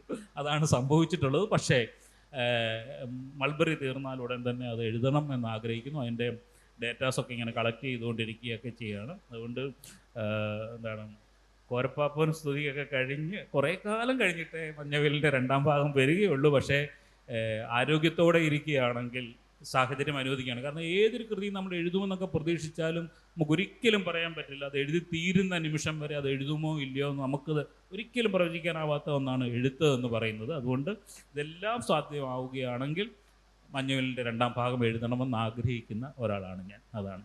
Thank you. ബെന്യാമിൻ നിർഭാഗ്യവശാൽ പറഞ്ഞു പോയതാണ് എന്ന് പറഞ്ഞു, ഇങ്ങനൊരു മനസ്സിലുണ്ടെന്നുള്ളത്. പക്ഷേ അത് മലയാള ഭാഷയുടെ ഭാഗ്യമായിട്ട് തന്നെ അത് 2ാം ഭാഗമായിട്ട് വരട്ടെ എന്ന് ഞാൻ ഹൃദയപൂർവ്വം ആശംസിക്കുന്നു. പിന്നെ ബെന്യാമിൻ പറഞ്ഞ കാര്യമുണ്ട്, ചില നോവലുകളൊക്കെ എഴുതുന്നത് നൈമിഷികമായിട്ട് സംഭവിച്ചു പോകുന്നത്. അപ്പം ഞാൻ പുറപ്പാടിൻ്റെ പുസ്തകം എഴുതാൻ എൻ്റെ ഉള്ളിൽ അതിൻ്റെ ഏതാണ്ട് ഒരു ഇങ്ങനെയൊക്കെ ഒരു ചെയ്താൽ കൊള്ളാവുന്ന ധാരണ ഉണ്ടെങ്കിലും ഞങ്ങളുടെ VSSCയിൽ എൻ്റെ ഒരു സീനിയർ എഞ്ചിനീയറുണ്ട്, സുരേഷ് വി മാത്യു. ഒരു ദിവസം പുള്ളി എന്നോട് പറയും, ജെയിംസ് വിചാരിച്ചാലും ഒരു നോവൽ എഴുതാൻ പറ്റും, വെറുതെ അങ്ങ് എഴുതിയാൽ മതി. അത്ര അദ്ദേഹം ഇത് പറഞ്ഞത് കേട്ടപ്പോൾ ഞാൻ വിചാരിച്ചു, അടാ ഇത് ശരിയാണ്, എന്നാൽ ഞാനും തുടങ്ങിക്കളയാന്ന് പറഞ്ഞ് അന്ന് തുടങ്ങിയതാണ് നോവൽ പുറപ്പാടിൻ്റെ പുസ്തകം. അപ്പോൾ ഇങ്ങനെ ചില നിമിത്തങ്ങൾ വന്നിട്ടാണ് നമ്മളെ കൊണ്ട് ഇത് ചെയ്യിക്കുക. ഇനി നമുക്ക് തിരിച്ച് വീണ്ടും ഫ്രാൻസിസ് സിറ്റിക്കോരയിലേക്ക് തന്നെ വരാം. യഥാർത്ഥത്തിൽ മലയാളിയുടെ ഒരു പാരമ്പര്യം എന്താണ്? എല്ലാ തരത്തിലുള്ള ജ്ഞാന മേഖലകളിലും യാത്രകളിൽ സിറ്റിക്കോരയിലെ കഥാപാത്രം ഉണ്ടാകുന്നതിന് ഗാമ ഇങ്ങോട്ട് വരുന്നതിന് മുമ്പേ ഒരു മലയാളിക്ക് എന്തുകൊണ്ട് ലോകത്തിന്റെ മറ്റു ഭാഗങ്ങളിലേക്ക് പോയിക്കൂടാ, ലോകം മുഴുവൻ യാത്ര ചെയ്തുകൂടാ എന്ന യുക്തിപരമായ ഒരു ചോദ്യത്തിൽ നിന്നാണ് ഇട്ടിക്കോരാന്ന കഥാപാത്രം ഉണ്ടാകുന്നത്. അതുപോലെ തന്നെ ഇത്തരം വിഷയങ്ങളിലെല്ലാം നമ്മുടേതായിട്ടുള്ള ഭാഗത്തു നിന്ന് എന്നാൽ യുക്തിസഹമായിട്ടുള്ള ചില അന്വേഷണങ്ങളും ചർച്ചകൾക്കും ഉള്ള ഒരു ഇടം ഉണ്ടാക്കിയെടുക്കുക. നമുക്കറിയാം, ഏത് മേഖലയിലാണെങ്കിലും വളരെ യൂറോ കേന്ദ്രീകൃതമായിട്ടുള്ള വ്യവഹാരങ്ങളാണ് നടക്കുന്നത്. എല്ലാം അവരിൽ കൂടെയാണ്, അവരിലാണ് എന്നുള്ളതുണ്ട്. ഞാൻ വിശ്വസിക്കുന്നത് ലോകത്തിന്റെ എല്ലാ ഭാഗത്തും സമാന്തരമായി തന്നെ എല്ലാ തരത്തിലുള്ള വിജ്ഞാനവും വളർന്നു വരുന്നുണ്ടെന്നുള്ളൊരു ബോധ്യമുള്ള കാലമാണ്. നമ്മൾ അതിന് പുറകിൽ നിൽക്കേണ്ട കാലം. 21ാം നൂറ്റാണ്ടില് നമ്മുടെ ചെറുപ്പക്കാരികളും ഒക്കെ അറിവ് കൊണ്ടും കഴിവ് കൊണ്ടും ലോകത്തിന്റെ നെറുകയിൽ നിൽക്കാൻ കഴിയുമെന്ന് തെളിയിക്കുന്നതാണ്. മാത്സിലൊക്കെ നമുക്ക് വലിയ പാരമ്പര്യമുണ്ട്. അപ്പോൾ നിങ്ങൾ കേട്ടുണ്ടോ, മൻസുൽ ഭാർഗവ എന്ന് പറയുന്ന ഇന്ത്യക്കാരനായിട്ടുള്ള ഗണിതശാസ്ത്രജ്ഞൻ പ്രിൻസ്റ്റൺ യൂണിവേഴ്സിറ്റിയിൽ 28ാമത്തെ വയസ്സിൽ അവിടുത്തെ മാത്തമാറ്റിക്സ് പ്രൊഫസർ ആകുന്നതാണ്. വലിയ ഒരു പാരമ്പര്യം നമുക്ക് ആ വഴിയിലുണ്ട്. അത് തീർച്ചയായിട്ടും പുസ്തകത്തിലെ പ്രധാനപ്പെട്ട ഒരു വിഷയം തന്നെയാണ്. നമുക്ക് വീണ്ടും ഇങ്ങോട്ട് തന്നെ വരാം. ബെന്യാമിൻ്റെ ഈ പുസ്തകം വായിക്കുമ്പോൾ അതിന് ഓർക്കുറ്റിൻ്റെ ഒക്കെ കാലഘട്ടത്തിലാണ്. അതുപോലെ ഫ്രാൻസിസ് സിറ്റിക്കോര വായിച്ചാൽ ഇപ്പോൾ പഴയ കാലഘട്ടത്തിലെ ആ സോഷ്യൽ മീഡിയ അല്ലെങ്കിൽ ശാസ്ത്ര സാങ്കേതികം വളർന്നിരുന്ന ഒരു കാലഘട്ടത്തിൽ എഴുതപ്പെട്ട നോവലാണ്. എന്നാൽ ഇന്ന് അവിടെ നമുക്ക് നമ്മൾ വളരെ ഫാസ്റ്റായിട്ടുള്ള ഡെവലപ്മെന്റ്സ് ഉണ്ടായിക്കൊണ്ടിരിക്കുകയാണ് സംവേദനത്തിന്റെ തലത്തിൽ ഒക്കെ. അപ്പോൾ ഈ പുതിയൊരു കാലഘട്ടത്തിൽ നിങ്ങൾ രണ്ടുപേരും ഈ നോവൽ പ്ലേസ് ചെയ്യുമ്പോൾ അതിൻ്റെതായ ഒരു മാറ്റങ്ങൾ വരുന്നില്ല. ഉദാഹരണത്തിന് ഇപ്പൊ ക്രിസ്റ്റി അതൊക്കെ തന്റെ കൃതി എഴുതുമ്പോൾ അതിനെപ്പറ്റി പറയുന്നുണ്ട്. ആദ്യം ഞാനൊക്കെ എഴുതിയിരുന്ന പോലെ തന്നെയാണ്, ബെന്യാമിൻ അങ്ങനെ തന്നെയായിരിക്കും എഴുതിയത്. പേപ്പർ നമ്മൾ എഴുതും, ആദ്യം നമുക്കൊരു ഏതോ ഒരു വെപ്രാളം പോലെയാണ്, നമ്മളങ്ങ് എഴുതിയെന്നൊക്കെയാണ് കുരുകുരാന്ന് എഴുതും. ചിലപ്പോൾ മറ്റുള്ളവർക്ക് വായിക്കാൻ പറ്റില്ല, പക്ഷെ പകർത്തി എഴുതുമ്പോൾ ഏറ്റവും മനോഹരമായ അക്ഷരത്തിൽ എഴുതണം. അങ്ങനെ ഞാൻ തന്നെ കുർബാനിന്റെ പുസ്തകം 430 പേര് 10 തവണ പകർത്തി എഴുതി 4000 ദിവസം സ്വന്തം കൈകൊണ്ട് എഴുതിയ ഒരാളാണ്. ഇന്ന് അത്ര എഫേർട്ട് ഉണ്ടെങ്കിൽ ഒരു 10 നോവൽ വേണമെങ്കിൽ എഴുതാമെന്നുള്ളത് ശാസ്ത്ര സാങ്കേതികത വർദ്ധിച്ചിരിക്കുന്ന ഈ കാലഘട്ടം. അപ്പൊ ഇന്നത്തെ ആ ഒരു മാറ്റം അന്നത്തെ ഇതിന് ഇന്നത്തേക്ക് വരുമ്പോൾ ഇതിനെ അപ്രോച്ച് ചെയ്യുന്ന രീതിക്ക് ഉണ്ടാകാവുന്ന മാറ്റം എന്താണ്? തീർച്ചയായിട്ടും ആ നോവൽ വരുന്ന സമയത്ത് ഓർക്കുട്ടും ഫേസ്ബുക്കും ഒക്കെ മാത്രം നിലനിൽക്കുന്ന കാലമാണ്. വാട്സപ്പ് പോലും ഉണ്ടായിരുന്ന കാലമല്ല. ഞാൻ പലപ്പോഴും ആലോചിക്കാറുണ്ട്, പുതിയ കാലത്താണ് ആ കൃതം നടക്കുന്നതെങ്കിൽ നിശ്ചയമായിട്ടും സെന്തിലിനെ കൊന്നത് ആരാണെന്ന് ഒരു CCTVയിലൂടെ ഈസിയായിട്ട് കണ്ടുപിടിക്കാൻ പറ്റുമായിരുന്നു എന്നുള്ളതാണ്. പുതിയ കാലത്ത് നമ്മൾ ഒരു നോവൽ എഴുതുമ്പോൾ നിശ്ചയമായിട്ടും പുതിയ കാലത്തിന്റെ എല്ലാ സാങ്കേതിക സൗകര്യങ്ങളെ കുറിച്ച് നമ്മൾ അറിയുകയും, പ്രത്യേകിച്ച് ഒരു അന്വേഷണ നോവലോ കൊലപാതകമോ ഒക്കെ വരുന്ന ഒരു നോവലിൽ ആ കാര്യങ്ങൾ നിശ്ചയമായിട്ടും അറിഞ്ഞിരിക്കുകയും അതിനെ കൂടി നോവലിലേക്ക് ഉൾപ്പെടുത്തുകയും ചെയ്യേണ്ടതുണ്ട് എന്നുള്ളത് വളരെ പ്രധാനപ്പെട്ടതാണ്. നോവലിസ്റ്റുകൾ ഭാഷയിൽ മാത്രമല്ല അപ്ഡേറ്റ് ആവേണ്ടത്, എല്ലാ സാങ്കേതിക സൗകര്യങ്ങളും എല്ലാ ജ്ഞാന മേഖലകളിലും അപ്ഡേറ്റ് ആവേണ്ടവരാണ് എന്നാണ് ഞാൻ വിചാരിക്കുന്നത്. അത് ഇല്ല എങ്കിൽ നമ്മളുടെ ഒരു ന്യൂനതയായിട്ട് നമ്മൾ കാണുകയാണ്. അല്ലാതെ എനിക്ക് വണ്ടി ഓടിക്കാൻ അറിയില്ല എന്ന് പറയുന്നത് ഒരു വലിയ മഹത്തമായ ഒരു നോവലിസ്റ്റ് പറയേണ്ട കാര്യമല്ല എന്നാണ് എനിക്ക് തോന്നുന്നത്. ഒരു രസമുള്ളൊരു കാര്യം ഞാൻ പറയാം. MDയുടെ ഒരു കഥയിൽ, MDക്ക് വണ്ടി ഓടിക്കാൻ അറിയില്ലായിരുന്നല്ലോ, MDയുടെ ഒരു കഥയിൽ ഒരു കഥാപാത്രം പറയുന്നുണ്ട്, ബ്രേക്ക് ചവിട്ടേണ്ടതിന് പകരം ക്ലച്ച് ചവിട്ടിയല്ലേ എന്ന് ചോദിക്കുന്നുണ്ട്. ഡ്രൈവിംഗ് അറിയാവുന്ന ഒരാൾ ബ്രേക്ക് ചവിട്ടുന്നതിന് പകരം ക്ലച്ച് ചവിട്ടുന്നില്ല. രണ്ട് കാലം കൊണ്ടാണ് ചെയ്യേണ്ട ഒരു കാര്യം. MDക്ക് ഡ്രൈവിംഗ് അറിയാത്തതുകൊണ്ട് മാത്രം സംഭവിച്ചു പോയ ഒരു ചെറിയ പിഴവാണ്. മനസ്സിലായി? ബ്രേക്ക് ചവിട്ടേണ്ടത് ആക്സിഡന്റ് ചവിട്ടി എന്ന് പറഞ്ഞാൽ ശരിയാണ്, പക്ഷേ ക്ലച്ച് ചവിട്ടില്ല.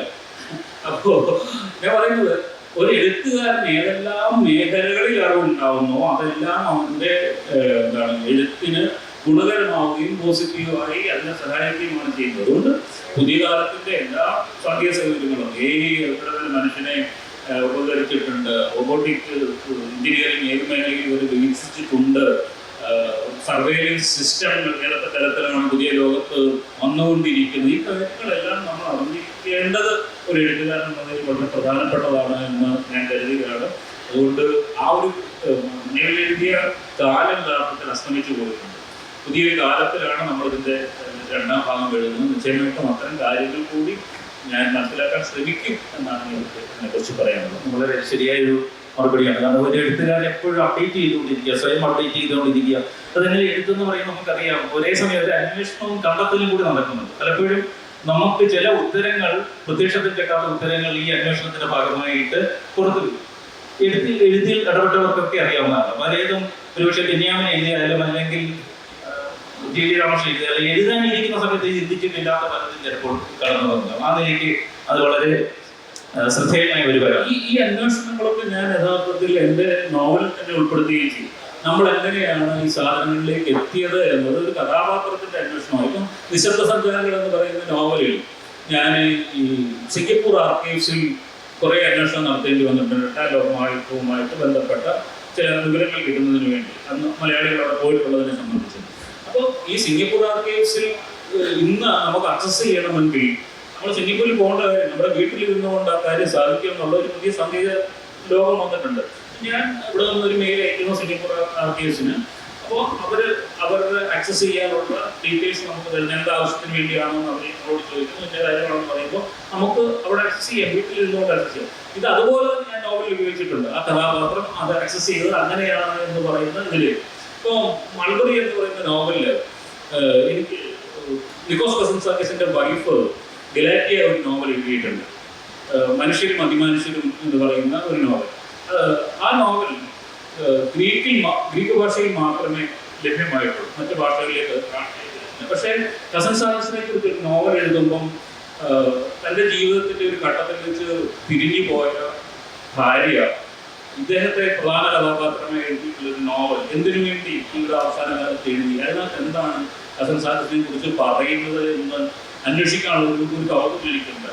ഞാനത് ഇത് ഈ ലോകത്ത് പല ആൾക്കാരുടെ ആർട്ടും അതിൻ്റെ ഇതില്ല. ഞാൻ കുറേ അന്വേഷിച്ചു കഴിഞ്ഞപ്പോൾ നമ്മുടെ സുഹൃത്ത് കണ്ടുപിടിച്ചു, അമേരിക്കയിലെ സ്റ്റേറ്റ് ലൈബ്രറിയിൽ അതിൻ്റെ ഒരു ഗ്രീക്ക് കോപ്പി ബാക്കിയുണ്ട്, അവിടെ ഉണ്ട്. എല്ലാ പുസ്തകങ്ങളും ശേഖരിക്കുന്നു. പിന്നെ അതെങ്ങനെ സംഘടിപ്പിക്കാമെന്ന്. അപ്പോൾ അമേരിക്കൻ യൂണിവേഴ്സിറ്റിയിൽ ജോലി ചെയ്യുന്ന ഒരു അധ്യാപിക, മലയാളി പ്രിയ എന്ന് പറയുന്ന പ്രിയ മേനോനെ ഞാൻ ബന്ധപ്പെട്ടപ്പോൾ അവർ പറഞ്ഞു, ഞങ്ങളുടെ യൂണിവേഴ്സിറ്റിയും സ്റ്റേറ്റ് യൂണിവേഴ്സിറ്റിയും തമ്മിൽ ലൈബ്രറിയും തമ്മിൽ പുസ്തകങ്ങൾ കൈമാറാനുള്ള ഒരു സാധ്യതയുണ്ട്, ഞാൻ ആ വഴി ആ പുസ്തകം സംഘടിപ്പിക്കാറുണ്ട്. അങ്ങനെ പ്രിയ മേനോൻ ഈ സ്റ്റേറ്റ് ലൈബ്രറിയിൽ നിന്ന് ഏഴ് യൂണിവേഴ്സിറ്റിയിലേക്ക് ആ പുസ്തകം വരുത്തിയിട്ട് അവരുടെ വിദ്യാർത്ഥികളെ കൊണ്ട് അത് ഫോട്ടോ കോപ്പി എടുത്ത് എനിക്ക് അയച്ചു തരുമ്പോഴും അവർ ഗ്രീക്ക് ഭാഷയിലാണ്. പിന്നെ ഞാനത് എൻ്റെ മകനെ കൊണ്ട് ഗൂഗിൾ ട്രാൻസ്ലേറ്റർ വെച്ചിട്ട് 235 പേജുള്ള മുഴുവൻ ഇതുകളും നമ്മൾ ഇംഗ്ലീഷിലേക്ക് ട്രാൻസ്ലേറ്റ് ചെയ്തു. അപ്പോൾ ഈ ഗ്രീക്ക് ഭാഷയും ഇംഗ്ലീഷ് ഭാഷയും തമ്മിൽ നല്ല അടുപ്പമുള്ളത് കൊണ്ട് ഏതാണ്ട് വലിയ വ്യത്യാസമില്ലാതെ എന്നാൽ നമുക്ക് എന്താണ് പറയുന്ന ആശയം എന്ന് മനസ്സിലാവുന്ന തരത്തിലേക്ക് അത് എനിക്ക് വായിക്കാൻ പറ്റി. ഞാൻ ആ നോവൽ വായിച്ചു. അപ്പോഴാണ് മനസ്സിലാവുന്നത് എന്താണ് സാക്കസിനെ കുറിച്ചുള്ള അവരുടെ ധാരണയെന്നും എന്തായിരുന്നു ആ മനുഷ്യനെന്നുള്ള ഒരു വലിയ തുറവി നമുക്ക് കിട്ടുകയാണ്. ഞാൻ പറയുന്നത് അത് ഞാൻ അതുപോലെ ആ നോവലിൽ ഉപയോഗിച്ചിട്ടുണ്ട്. ഇങ്ങനെയൊക്കെയാണ് ഈ പുസ്തകം കിട്ടിയതെന്നും ഇങ്ങനെയാണ് ആ പുസ്തകം ഉപയോഗിച്ചതെന്നും നമ്മളുടെ ഒരു അന്വേഷണം കൂടി നോവലിന്റെ ഭാഗമാവുന്നു എന്നുള്ളത് എപ്പോഴും ഞാൻ ഉപയോഗിക്കാറുണ്ട്. എങ്ങനെയാണ് നമ്മൾ അവിടെ എത്തിയത് എന്ന് വായനക്കാരൻ കൂടി ബെന്യാമിന്റെ നോവലിൽ ബെന്യാമിൻ തന്നെ പലപ്പോഴും കഥാപാത്രങ്ങൾ 2-3 നോവലുകൾ വരുന്നുണ്ട്. അല്ല, അത് ഇതിന്റെ ഒരു ഭാഗമാണ്. ഞാൻ കൂടി ഇതിന്റെ ഒരു ഭാഗമാണ് എന്ന് വായനക്കാരന് ധരിക്കാനും അതിന്റെ നമ്മൾ എങ്ങനെയാണ് ഈ നോവലിലേക്ക് എത്തപ്പെട്ടത് എന്നതിന്റെ അപ്പോൾ ഒരു ഇന്റിമസി കൂടുതൽ ഉണ്ടാകും എന്നുള്ളത് കൂടി അതിനകത്ത് ഞാൻ ഉപയോഗിക്കാൻ ശ്രമിക്കുന്നുണ്ട്. ഒരു നോവൽ എന്നെയും കഥാപാത്രമാക്കിയില്ലേ? ഒരു കഥാപാത്രമാണ് ഒരു നോവൽ. ഒരു ഗോസ്റ്റ് റൈറ്റിംഗ് എന്നെ കൊണ്ട് എഴുതിക്കാൻ നോക്കി. അപ്പോൾ ഞാൻ പോലും അറിഞ്ഞില്ല കേട്ടോ, നിരീക്ഷണം എഴുതുന്ന തിരക്കിലായതുകൊണ്ട് എനിക്കത് ചെയ്യാൻ പറ്റില്ല. ബെന്യാമിൻ പറഞ്ഞ നോവലിൽ അതല്ല നോവൽ ഫാക്ടറിയിൽ അങ്ങനത്തെ ചില കുതന്ത്രങ്ങളൊക്കെ നമ്മൾ എഴുത്തിൽ എപ്പോഴും ഉപയോഗിച്ചുകൊണ്ട് ഇരിക്കുന്നുണ്ട്. നമ്മുടെ സമയം ഇങ്ങനെ കുറഞ്ഞുകൊണ്ടിരിക്കും. അത് ഞാൻ മൊറിഗാമിയെ കുറിച്ച്, മൊറിഗാമിയാണ് അവസാനം നമ്മുടെ നോവൽ വന്ന് അവസാനിക്കുമ്പോൾ ആ ഒരു പ്രഭാഷണത്തിൽ മൊറിഗാമി കോയിൻസിഡൻസിനെ കുറിച്ച് പറയുന്നുണ്ട്. അതായത് നമ്മുടെ ജീവിതത്തിൽ സംഭവിക്കുന്ന എല്ലാത്തിനും പിന്നെ ഒരു കോസ് ആൻഡ് എഫക്ട് എന്ന് പറഞ്ഞാൽ നമ്മൾ സയൻസിൽ പറയുന്നത് പോലെ വേണമെങ്കിൽ ഫിലോസഫിക്കലായിട്ട് കർമ്മസിദ്ധാന്തം എന്ന് പറഞ്ഞാലും ചിലപ്പോൾ അല്ലെങ്കിൽ ബട്ടർഫ്ലൈ തിയറി എന്നൊക്കെ പറയുന്നത് പോലെ. അപ്പൊ ഈ നടക്കുന്ന ഓരോ സംഭവ പരമ്പരകളും ഒരു കുത്തിട്ട് യോജിപ്പിച്ച് ഒരു ചിത്രം ഉണ്ടാക്കുന്നത് പോലെ ഒരു പരസ്പര ബന്ധമുണ്ടെന്ന് അത് സ്ഥാപിക്കാൻ എനിക്കൊന്നും ഇതുവരെയിൽ അത് സ്ഥാപിക്കാൻ ശ്രമിക്കുന്നുണ്ട്. പക്ഷെ ഒരു പുതിയ കാലത്തിലേക്ക് നമ്മൾ നോക്കുകയാണെങ്കിൽ പുതിയ കാലത്തിൽ ഈ കോയിൻസിഡൻസിനേക്കാൾ കോൺസ്പിറസി തിയറി ഒരു ഉപജാപക സംഘങ്ങളാണ്. നമുക്കറിയാം അവര് രഹസ്യമായിട്ട് ചില ഉപജാപക സംഘങ്ങൾ പ്രവർത്തിക്കുന്നതിൽ റിഫ്ലക്ഷൻസ് ആയിരിക്കും സമൂഹത്തിൽ നമ്മൾ കാണുന്നത്. അതിപ്പോൾ പൊളിറ്റിക്സിലായാലും മതത്തിലായാലും അല്ലെങ്കിൽ സിനിമ മേഖലയിലായാലും സാഹിത്യത്തിൽ പോലും ചിലപ്പോൾ അതങ്ങനെ കണ്ടെന്ന് വരും. അപ്പൊ ഇത് രണ്ടും കൂടെ എങ്ങനെ കണക്ട് ഈ കോയിൻസിഡൻസ് എന്ന് പറയുന്ന സാധനത്തെ നമുക്ക് കൊണ്ടുപോയി ഈ കോൺസ്പിറസി തിയറിയുമായിട്ട് ബന്ധിപ്പിക്കാൻ പറ്റും. കോൺസ്പിറസി ഉണ്ടാകുന്നതും ഈ കോയിൻസിഡൻസിന്റെ ഒരു ആഫ്റ്റർ എഫക്റ്റ് ആണെന്ന് പറയാൻ പറ്റും. ഇല്ല, അങ്ങനെ പറയാൻ പറ്റില്ല. പക്ഷേ നമ്മൾ എഴുത്തുകാർ ചെയ്യുന്നത് നമ്മുടെ ഭാവന ഉപയോഗിച്ച് ഇതിനെ പരസ്പരം ബന്ധിപ്പിച്ച് ഇതാണെന്ന് സ്ഥാപിച്ചെടുക്കാനാണ്. നമുക്ക് വളരെ കൃത്യമായിട്ട് അതാണെന്ന് ഉറപ്പിച്ച് പറയാൻ പറ്റുന്ന കാര്യമാണ്. പക്ഷെ ഭാവനയ്ക്ക് കടന്നു കയറാനുള്ള വലിയൊരു സാധ്യത. ഇപ്പോൾ ഒരു എഴുത്തുകാരൻ എന്ന നിലയിൽ നമ്മൾ 3 പേരും ചെയ്യുന്നതല്ല, യഥാർത്ഥത്തിൽ നമ്മുടെ ചുറ്റുമുള്ള സമൂഹത്തിലുള്ള ജീവിതത്തിലെ കാര്യങ്ങളെ സ്വാംശീകരിച്ച് അതിനെ ഭാവന കൊണ്ട് മറ്റൊന്നാക്കുകയല്ലേ ഈ എഴുത്തിലും തന്നെയാണ്. ഈ ഒരു കോൺസ്പിറസി തിയറിക്കുള്ള ഒരു സ്പേസ് ഇതിൽ നിന്നാണ് സൃഷ്ടിച്ചെടുക്കുന്നത്. ഇതെല്ലാം പുറകിലൊരു കോൺസ്പിറസി നടക്കുന്നില്ലേ. ഇപ്പം ടിക്കോറിയുടെ ഇപ്പോൾ ഉള്ള എഡിഷൻ്റെ ഏറ്റവും അവസാനം ടി.കെ. രാജശേഖരൻ്റെ വളരെ വിശദമായൊരു പഠനമാണ്. ആ പഠനം ഊന്നുന്നത് ഈ കോൺസ്പിറസി തിയറിയിലാണ്. കോൺസ്പിറസി തിയറിയുടെ വളരെ മൈക്രോ ലെവലിലുള്ള കാര്യങ്ങളെയാണ് അദ്ദേഹം അനലൈസ് ചെയ്യുന്നത്. അത് വെച്ചിട്ടാണ് ഈ ടിക്കോരെ തന്നെ സമയം ടിക്കോരയുടെ പ്ലോട്ട് തന്നെ ഒരു പ്ലോട്ടാണെന്ന് രാജശേഖരൻ പറയും. അപ്പൊ അത് സത്യമാണ്. വാസ്തവത്തിൽ ടിക്കോരയുടെ പ്ലോട്ട് എന്ന് പറയുന്നത് ഒരു പ്ലോട്ടാണ്. ഇതേപോലെ നമുക്ക് ചുറ്റുമുള്ള നമ്മുടെ സമൂഹത്തിലെ ജീവിതത്തിലെ യാഥാർത്ഥ്യങ്ങളെ അത് ഭാവനയുടെ ഒരു ഇതിലേക്ക് കൊണ്ടുപോകുന്ന സമയം ഞാൻ നിലനിൽക്കുന്ന പല ബോധ്യങ്ങളെയും യുക്തി കൊണ്ട് തിരിച്ചും മറിച്ചും വായിക്കുമ്പോൾ കഥ പറയാനുള്ള പുതിയ സാധ്യതകൾ. ഇപ്പോൾ ഈ വാസ്തോടെ കാണുന്ന ആഫ്രിക്ക ചുറ്റിയിട്ട് മിലിന്ദ് എന്ന് പറയുന്ന ഒരു ചെറിയ തുറമുഖത്തിൽ നിന്ന് ഒരു ഗുജറാത്തി കച്ചവടക്കാരനെ എൻ്റെ വഴികാട്ടിയായി കൂട്ടി കാപ്പാട് വന്ന് ഇറങ്ങിയെന്ന് പറയുമ്പോൾ നമ്മൾ ചിന്തിക്കുകയാണ്, ഇത് ഒരു വഴികാട്ടി ഉണ്ടെങ്കിൽ ഒരു ഗുജറാത്തി കച്ചവടക്കാരൻ ഗാമയ്ക്ക് വഴികാട്ടിയായിട്ട് മിലിന്ദ് എന്ന് പറഞ്ഞ സ്ഥലത്ത് നിന്ന് വരുന്നുണ്ടെങ്കിൽ എന്തുകൊണ്ട് ആ വഴി ഇവിടുന്ന് അങ്ങനെ ഒരു മലയാളിക്ക് ഉപയോഗിച്ചിട്ടുള്ള ഇത് ഭാവനയുടെ ഒരു സാധ്യതയാണ്. നമ്മുടെ കൃത്യമായിട്ട് തെളിവുകളില്ല സ്ഥാപിച്ചത്, പക്ഷേ അത് ഉപയോഗിക്കാൻ പറ്റും. ഇത് തന്നെ പല തരത്തിലുള്ള സംഭവങ്ങളുടെ പുറകിൽ ഒരു കോൺസ്പിറസി ഇല്ലേ എന്നൊരു ആശയം മുന്നോട്ട് വെക്കാൻ നമുക്ക് തീർച്ചയായിട്ടും ഉപയോഗിക്കാം. പിന്നെ ഇതിൻ്റെ കൂടെ എനിക്ക് പറയാൻ നേരത്തെ ബെന്യാമിനോട് ചോദിച്ച ചോദ്യത്തിൻ്റെ ഒരു ഉത്തരം കൂടെ എനിക്ക് പറയാമെന്ന് വളരെ ബെൽസാക്ക് എന്ന് പറയുന്ന വളരെ വിശ്വതനായ എഴുത്തുകാരൻ പറയുന്നൊരു നിരീക്ഷണമാണ്. ഒരു എഴുത്തുകാരൻ ലോകത്തിൽ നടക്കുന്ന സകല കാര്യങ്ങളും അയാളുടെ വിരൽ കൊണ്ടുണ്ടാവും. എഴുത്തുകാരൻ എന്ന് പറഞ്ഞാൽ വെറുതെ ഭാഷയിൽ മാത്രമുള്ള എന്ത് കാര്യത്തില്ല. ഇപ്പം ഞാൻ ഇട്ടിക്കോര എഴുതുന്ന സമയത്ത് ബ്ലോഗുകളുടെ ഒരു ഉത്സവകാലത്താണ് ഇട്ടിക്കോര. ഇട്ടിക്കോരയിൽ ഒരുപാട് ബ്ലോഗുകളുടെ രൂപത്തിൽ മറിഗാമിയുടെ ബ്ലോഗ് ഇതൊക്കെ ഇപ്പോൾ 2025 ബ്ലോഗ് എന്ന് പറഞ്ഞാൽ ഒബ്സലേറ്റ് ആയി പോയ സാധനം. ഇമെയിലുകളുടെയും ബ്ലോഗിൻ്റെയും ഒക്കെ കാലത്ത് നിന്ന് മാറിയിട്ട് ഇപ്പം നേരത്തെ പിന്നെ ഞാൻ പറഞ്ഞ പോലെ ചില കൊലപാതകങ്ങൾ തന്നെ കണ്ടുപിടിക്കാനൊക്കെ വളരെ ഈസി ആയിരുന്നു. ഞാൻ ഇട്ടിക്കൂര എഴുതുന്ന സമയത്ത് എൻ്റെ കഥാപാത്രമായിട്ടുള്ള സേവിയർ ഇട്ടിക്കൂര ന്യൂയോർക്കിൽ നിന്ന് നാട്ടിലേക്ക് വരാൻ എത്ര സമയമെടുക്കുന്ന കണക്കുണ്ട്. ഏത് തരത്തിലായിരിക്കും ഇദ്ദേഹം വരുന്നത്, എങ്ങനെയായിരിക്കും അത് കോണ്ടാക്ട് ചെയ്യുന്നത്. അപ്പം അതിലൊരു തമാശ ഞാൻ എൻ്റെ വളരെ അടുത്ത സുഹൃത്തായ KP രാമനോട് ചോദിച്ചു. അദ്ദേഹം ന്യൂയോർക്കിൽ നിന്ന് വന്ന ആളായിരുന്നു. അപ്പോൾ രാമൻ്റെ ഇതിനോട് തിരിച്ച് ചോദിച്ച ചോദ്യം വളരെ ഞാൻ ഈ ഉദ്ദേശത്തിലാണ് ചോദിക്കുന്നതെന്ന് പറഞ്ഞത്. അപ്പോൾ രാമൻ്റെ എന്നോട് ചോദിച്ചത്, അത് രാമകൃഷ്ണൻ നമ്മളെ ആരാണ് US ഇൻവൈറ്റ് ചെയ്യുന്നതിനനുസരിച്ചിരിക്കും. ഞാൻ ശബ്ദത്തെ ഇൻവൈറ്റ് ചെയ്യുന്ന ആളും യാത്രയും തമ്മിൽ എങ്ങനെയെങ്കിലും ബന്ധമുള്ളൂ. അല്ല, ഇൻവൈറ്റ് ചെയ്യുന്നത് കുറച്ച് കുഴപ്പമില്ലാത്ത ആളുകളാണെങ്കിൽ നമുക്ക് പെട്ടെന്നെത്താവുന്ന ടിക്കറ്റുകൾ. അല്ല, അവർ ചിലപ്പോൾ ബുദ്ധിമുട്ടുള്ള ആളുകളൊക്കെ ആണെങ്കിൽ നമ്മൾ ഇവിടുന്ന് നേരെ മലേഷ്യയിലേക്കും അത് കഴിഞ്ഞ് ജപ്പാനിലേക്കും പോയി പസഫിക് പോയി കിടക്കായിരിക്കും പോകും. അപ്പം ഇങ്ങനത്തെ ഒരുപാട് പ്രവാസികളുടെ നോവൽ എഴുത്തുമായി ബന്ധപ്പെട്ട് നമ്മുടെ ഈ ഓരോ വിവരങ്ങളും കിട്ടാൻ ആ കാലത്ത് ഞാൻ ഗൂഗിൾ എർത്ത് ഉപയോഗിച്ചു. ഗൂഗിൾ എർത്ത് ഉപയോഗിച്ചിട്ടാണ് ലിമയില് പാർക്ക് അമർ എന്ന് പറയുന്ന പാർക്ക് ഇതിനെപ്പറ്റി വായിച്ചപ്പോൾ അതിൻ്റെ വീഡിയോ കണ്ടപ്പോൾ എനിക്ക് വളരെ ഇഷ്ടപ്പെട്ടു. എന്ന് വെച്ചാൽ പ്രണയികളുടെ ഒരു പാർക്ക്. ഇവിടെ നമ്മൾ കൊച്ചിയിലെ പ്രണയികളായിട്ട് ഇരിക്കുന്നവരെ ചോറിൽ കൊണ്ട് അടിച്ചൊടിക്കുന്ന കാലത്താണ് ഇത് വായിക്കുന്നത്. അപ്പോൾ കൃത്യമായിട്ട് നമ്മുടെ നാട്ടിലാകുന്ന ഒരു പാർക്ക് ഉണ്ടെങ്കിൽ തരത്തിലായിരിക്കുന്നു. ഈ പാർക്കിൻ്റെ വീഡിയോ നമ്മൾ കാണുന്നുണ്ടെങ്കിൽ കൃത്യമായിട്ട് ഇതിൻ്റെ പൊസിഷൻ അറിയാൻ വളരെ ഗംഭീരമായിട്ട് ഇതൊക്കെ എടുത്ത് നോക്കി അതിൻ്റെ ഓരോ സ്ട്രീറ്റ് അതിൽ പോകുന്ന വഴികളുണ്ട്. നമുക്ക് ലഭ്യമായ എല്ലാ തരത്തിലുള്ള സാങ്കേതികമായിട്ടുള്ള കാര്യങ്ങളും നമ്മുടെ എഴുത്തിനെ ബലപ്പെടുത്തുന്ന രീതിയിൽ ഉപയോഗിക്കാമെന്ന് വിശ്വസിക്കും. അതിൻ്റെ പേരിൽ എഴുതിയ കാലത്ത് ഒരുപാട് ചീത്ത കേട്ടല്ലോ.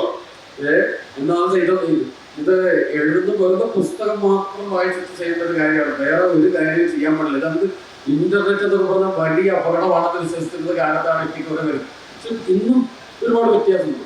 ഇപ്പം ഏറ്റവും പുതിയ കാലത്തെ ടെക്നോളജി അല്ലെങ്കിൽ പുതിയ കാലത്തെ മനുഷ്യന്റെ ജീവിതം അത് തന്നെയാണ് നമ്മളൊക്കെ ഉപയോഗിക്കുന്നത്. അത് വലിയ സാധ്യതയുണ്ട്. ടിക്കോറേറ്റ് 2ാം ഭാഗം വരുമ്പോൾ അങ്ങനെ തന്നെയാണ്.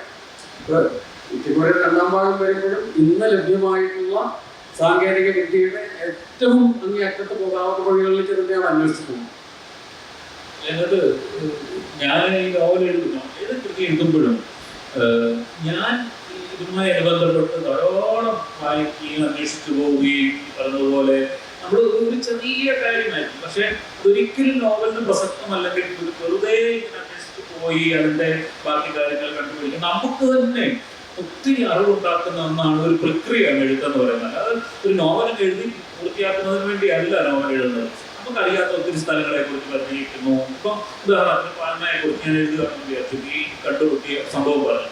അപ്പം നമ്മൾ പാൽമയെ കുറിച്ച് കൂടുതൽ അന്വേഷിക്കുന്നു, കാര്യങ്ങൾ അറിയുന്നു, അതിൻ്റെ ചരിത്രം അറിയുന്നു. നമുക്കൊരിക്കലും നോവൽ ഒരിക്കലും ഉപയോഗിക്കുക പോലും ഇല്ലാത്ത, പക്ഷെ നമ്മൾ നമ്മളുടെ തന്നെ ജ്ഞാനം വർദ്ധിപ്പിക്കുന്നതിനുള്ള ഒരു ഉപാധി കൂടിയാണ് എഴുത്തായിട്ട് ഞാൻ എപ്പോഴും കാണുന്നത്. അല്ലാതെ ഒരു നോവൽ എഴുതി പൂർത്തിയായില്ല. അത് എഴുതി പൂർത്തീകരിക്കുമ്പോൾ നമുക്ക് തന്നെ കുറേ അറിവ് എന്തൊക്കെയോ നമ്മൾ ഇന്നലെ വരെ ആയിരിക്കുന്ന ഇടത്ത് നിന്ന് പുതിയ ഒരാളായി മാറി എന്നുള്ളൊരു തോന്നൽ എനിക്ക് എപ്പോഴും ഉണ്ടാവാറുണ്ട്.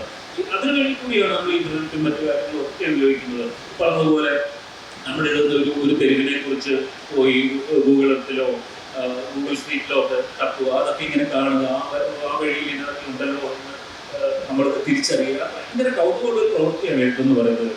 അതുപോലെ എഴുതിക്കൊണ്ടിരിക്കുന്ന സമയത്ത് ഞാൻ ഈ 2ാമത്തെ ഭാഗം എഴുതാൻ തുടങ്ങി. അതിൻ്റെ കുറച്ച് കാര്യങ്ങളൊക്കെ ആയിട്ട് മുന്നോട്ട് പോകുന്ന സമയത്ത് നമ്മൾ ചില യാത്രകൾ പോകും, പുതിയ ചില സ്ഥലങ്ങളിലേക്ക് എത്തുന്നു. അവിടെ എത്തുമ്പോൾ നമ്മുടെ മനസ്സിൽ അതുവരെ ഉണ്ടായിരുന്ന സാധ്യതകൾക്ക് പുതിയ ചില സാധ്യതകൾ തുറന്നു കിട്ടുക. ഞാൻ ഈ വെട്ടിക്കോറയുടെ 2ാം ഭാഗം എഴുതിക്കൊണ്ടിരിക്കുന്നതിനിടയ്ക്കാണ് ഈ ബോട്സ്വാനയിലും അതുപോലെ സിംബാബ്വേയിലും. അപ്പോൾ വിക്ടോറിയ ഫോൾസിൻ്റെ അടുത്ത് ചെന്ന് നിൽക്കുമ്പോൾ അതിൻ്റെ ആ സ്ഥലം എത്തുന്ന നമ്മുടെ മനസ്സ് മാറ്റും. അതേപോലെ സുഗന്ധി എഴുതുന്ന സമയത്ത് ശ്രീലങ്കയിലെ സിഗിരിയുടെ മുകളിൽ നമ്മൾ കയറി നിൽക്കുന്ന സമയത്ത് അതുവരെ നമ്മുടെ മനസ്സിലുണ്ടായിരുന്ന സുഗന്ധി അല്ലാതെ മറ്റൊരു സുഗന്ധിയുടെ സാധ്യത. നമ്മുടെ യാത്രകൾ എഴുത്തിലെ ഏറ്റവും സന്തോഷകരമായ നിമിഷങ്ങൾ എഴുത്ത് തന്നെയാണ്. എഴുത്ത് നമ്മളെ ഓരോ എഴുത്തും മറ്റൊന്നാക്കും തന്നെയാണ് എന്നുള്ളതാണ്. ഒരു നോവൽ എഴുതി കഴിയുന്നതോടുകൂടി നമ്മൾ മറ്റൊരാളായിട്ട് മാറുക. അല്ല, അതിപ്പോ എഴുതൊരു സർഗാത്മക ക്രിയയും അങ്ങനെയാണ്. ഒരു അന്വേഷണവും കണ്ടെത്തലുമായിട്ട് സ്വയം അനുഭവിക്കലാണ് സർഗാത്മക ക്രിയ എന്ന് പറയും. നിങ്ങൾ രണ്ടുപേരും എനിക്കൊന്ന് ഡിഗോ രാഷ്ട്രീയത്തെക്കുറിച്ച് എഴുതുമ്പോൾ ആ സ്ഥലത്ത് പോയിട്ടില്ല, ഇവിടെ പോയിട്ടില്ലെന്ന് ഞാൻ മനസ്സിലാക്കുന്നു. അതുപോലെ ചെല്ലാത്ത ഒരുപാട് സ്ഥലങ്ങളിൽ കൂടിയാണ് ഇട്ടിക്കോരയിൽ നീങ്ങുന്നത്. പക്ഷെ ഇവയെല്ലാം നമ്മൾ ഭാവനയിലൂടെ ഈ അറിവുകളിലൂടെ ഒക്കെ സഞ്ചരിച്ച് ചെല്ലുന്നു. പിന്നെ ബെന്യാമിനെ കുറിച്ച് എനിക്ക് ഒരു അത്ഭുതം തോന്നുന്ന ഒരു കാര്യം, ബെന്യാമിൻ ഒരുപാട് കാര്യങ്ങളിൽ ഇടപെടുന്നു, ലോകം മുഴുവൻ സഞ്ചരിക്കുന്നു, ഇപ്പൊ യൂത്ത് ലിറ്ററേച്ചർ ഡയറക്ടറായിരുന്നു, എവിടെയൊക്കെ ഉണ്ട് അവിടെയെല്ലാം നമുക്ക് ബെന്യാമിനെ കാണും. ഇതിലെല്ലാം കൃത്യമായിട്ട് ഇടപെടുകയും അതേസമയം സർഗാത്മകമായ വളരെ സമ്പന്നമായ ഒരു കൃതികളിലൂടെ കടന്നു പോകാൻ എഴുതാനും ബെന്യാമിന് സാധിക്കുന്നു. അതെങ്ങനെയാണ് ഈ ഒരു ക്രമീകരണം? എനിക്കത് ചിന്തിക്കാൻ പറ്റാത്തത് കൊണ്ട് ചോദിക്കുന്ന, വല്ല രഹസ്യം ഉണ്ടെങ്കിൽ പിടിച്ചെടുക്കാതെ എഴുതിയിട്ട്. രഹസ്യമൊന്നുമില്ല, ഞാൻ ആയിരിക്കുന്ന ആ നിമിഷം മാത്രമേ ഞാൻ എവിടെയുള്ളൂ. വീട്ടിൽ ചെന്നാൽ ഞാൻ ഓൺ ദ സ്പോട്ടിൽ ഇവിടെ നിന്ന് ഡിസ്കണക്ട് ചെയ്തിട്ട് ഞാൻ എൻ്റെ എഴുത്തിലേക്ക് കയറാൻ പറ്റില്ല. അപ്പോൾ ഞാൻ പിന്നീട് ഞാൻ എഴുത്തിൻ്റെ മേഖലയിൽ അവിടെ നിന്ന് ഉടനെ തന്നെ ഡിസ്കണക്ട് ചെയ്തിട്ട് ഫെസ്റ്റിവൽ ഡയറക്ടറായിട്ട് ആൾക്കാരെ എല്ലാം വിളിക്കാൻ അടുത്ത ദിവസം ഞാൻ വീണ്ടും സ്വിച്ച് ഓഫ് ചെയ്തിട്ട് എഴുത്തിലേക്ക് പോകും. അത് നമ്മൾ ആ കൺട്രോൾ സിസ്റ്റം ഒന്ന് തരാമോ?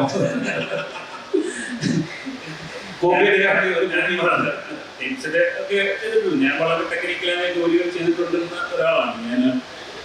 എനിക്കറിയാമല്ലോ, ഞാൻ US നേവിയുടെ എഞ്ചിനീയറിംഗ് വിഭാഗത്തിൽ ജോലി ചെയ്തിട്ടുള്ള ഒരാളാണ്. അപ്പം വളരെ ടെക്നിക്കൽ, നമ്മളെല്ലാം 3 പേരും സാധ്യതയുണ്ട് ടെക്നിക്കൽ സൈഡിൽ ജോലി ചെയ്തിട്ടുള്ള ആൾക്കാരാണ്. അപ്പോൾ ഒരേ സമയം പല പ്രവൃത്തികൾ ചെയ്യേണ്ട, ഞാൻ 9 പ്രൊജക്റ്റിലായിരുന്നു അവിടെ ജോലി ചെയ്തിട്ടുണ്ട്. 9 പ്രൊജക്റ്റ് എൻ്റെ അണ്ടറിലുണ്ട്. അപ്പൊ ഈ 9 പ്രൊജക്റ്റിനെ കുറിച്ചും ചിന്തിച്ചുകൊണ്ടിരിക്കുകയും അതിന്റെ ആൾക്കാരെ കണക്ട് ചെയ്യുകയും ഒക്കെ ചെയ്യുന്ന ഒരാളെന്ന മൾട്ടി ടാസ്കിങ് എനിക്കതൊരു വലിയ പ്രശ്നമായി തോന്നിയിട്ടില്ല. ഇവിടെ എനിക്ക് ടാസ്ക് കുറവാണെന്ന് എനിക്ക് തോന്നുന്നു. ഇതിനേക്കാൾ കൂടുതൽ എല്ലാവരും ശ്രദ്ധിക്കുക, ഇനി ടാസ്ക് കൂടെ എന്തായാലും ചെയ്യിക്കാൻ തയ്യാറല്ല ബെന്യാമിൻ. എനിക്ക് തോന്നുന്നു നമുക്ക് ഓഡിയൻസിന് 10 മിനിറ്റ് ഉണ്ടായിരുന്നത്, അവർക്ക് ഒരുപാട് ആകാംക്ഷകളായിരിക്കും, അവരുടെ ചോദ്യങ്ങളിലേക്ക് കിടക്കാം. ടിവിയോടൊരു വായനക്കാരനായി ഞാൻ ചോദിക്കാം എന്നെങ്കിൽ, ഒന്ന്, രണ്ടാം ഭാഗത്തിന്റെ പേര് പറയാമോ എന്നുള്ളതാണ്. 2, ഈ ഘോര കൊല്ലപ്പെടുന്ന നോവൽ അവസാനിക്കുമ്പോൾ 8 വർഷക്കാലം, ഏതാണ്ട് 8 വർഷക്കാലം അമേരിക്കൻ സൈന്യത്തിൽ ജോലി ചെയ്തു.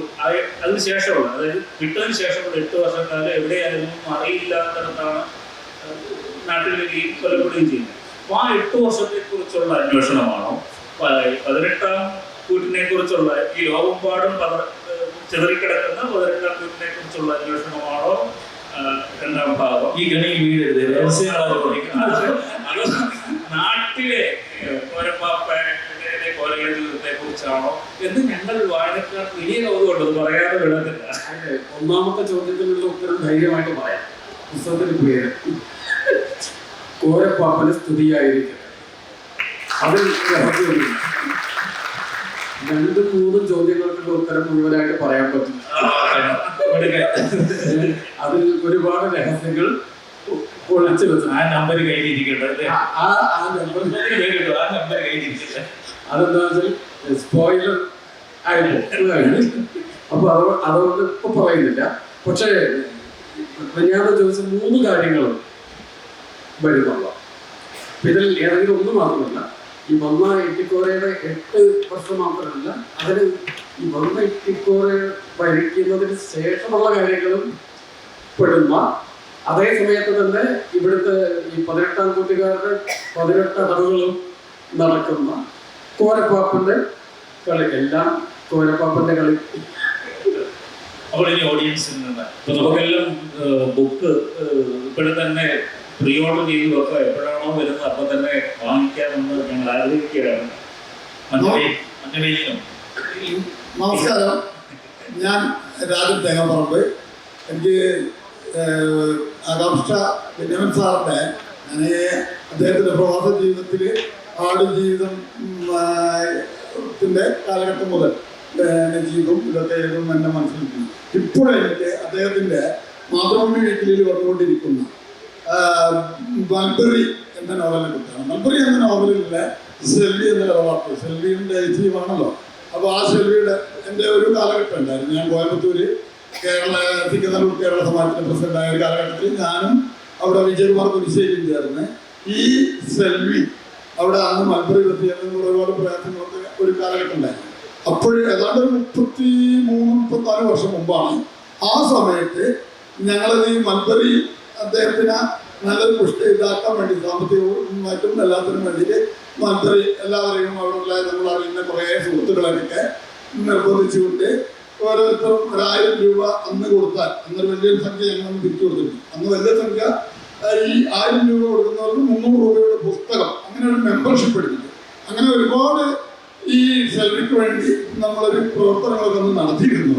അത് ഇപ്പോൾ ഞാൻ ദിവസവും എല്ലാ ആഴ്ചയും മാതൃഭൂമി കൈ കെട്ടിക്കഴിഞ്ഞാൽ മൺപറി വായിക്കുമ്പോൾ ഞാനിങ്ങനെ നോക്കും എവിടെയെങ്കിലും നമ്മൾ വന്നിട്ടുണ്ടോ ആ ഒരു കാലഘട്ടം.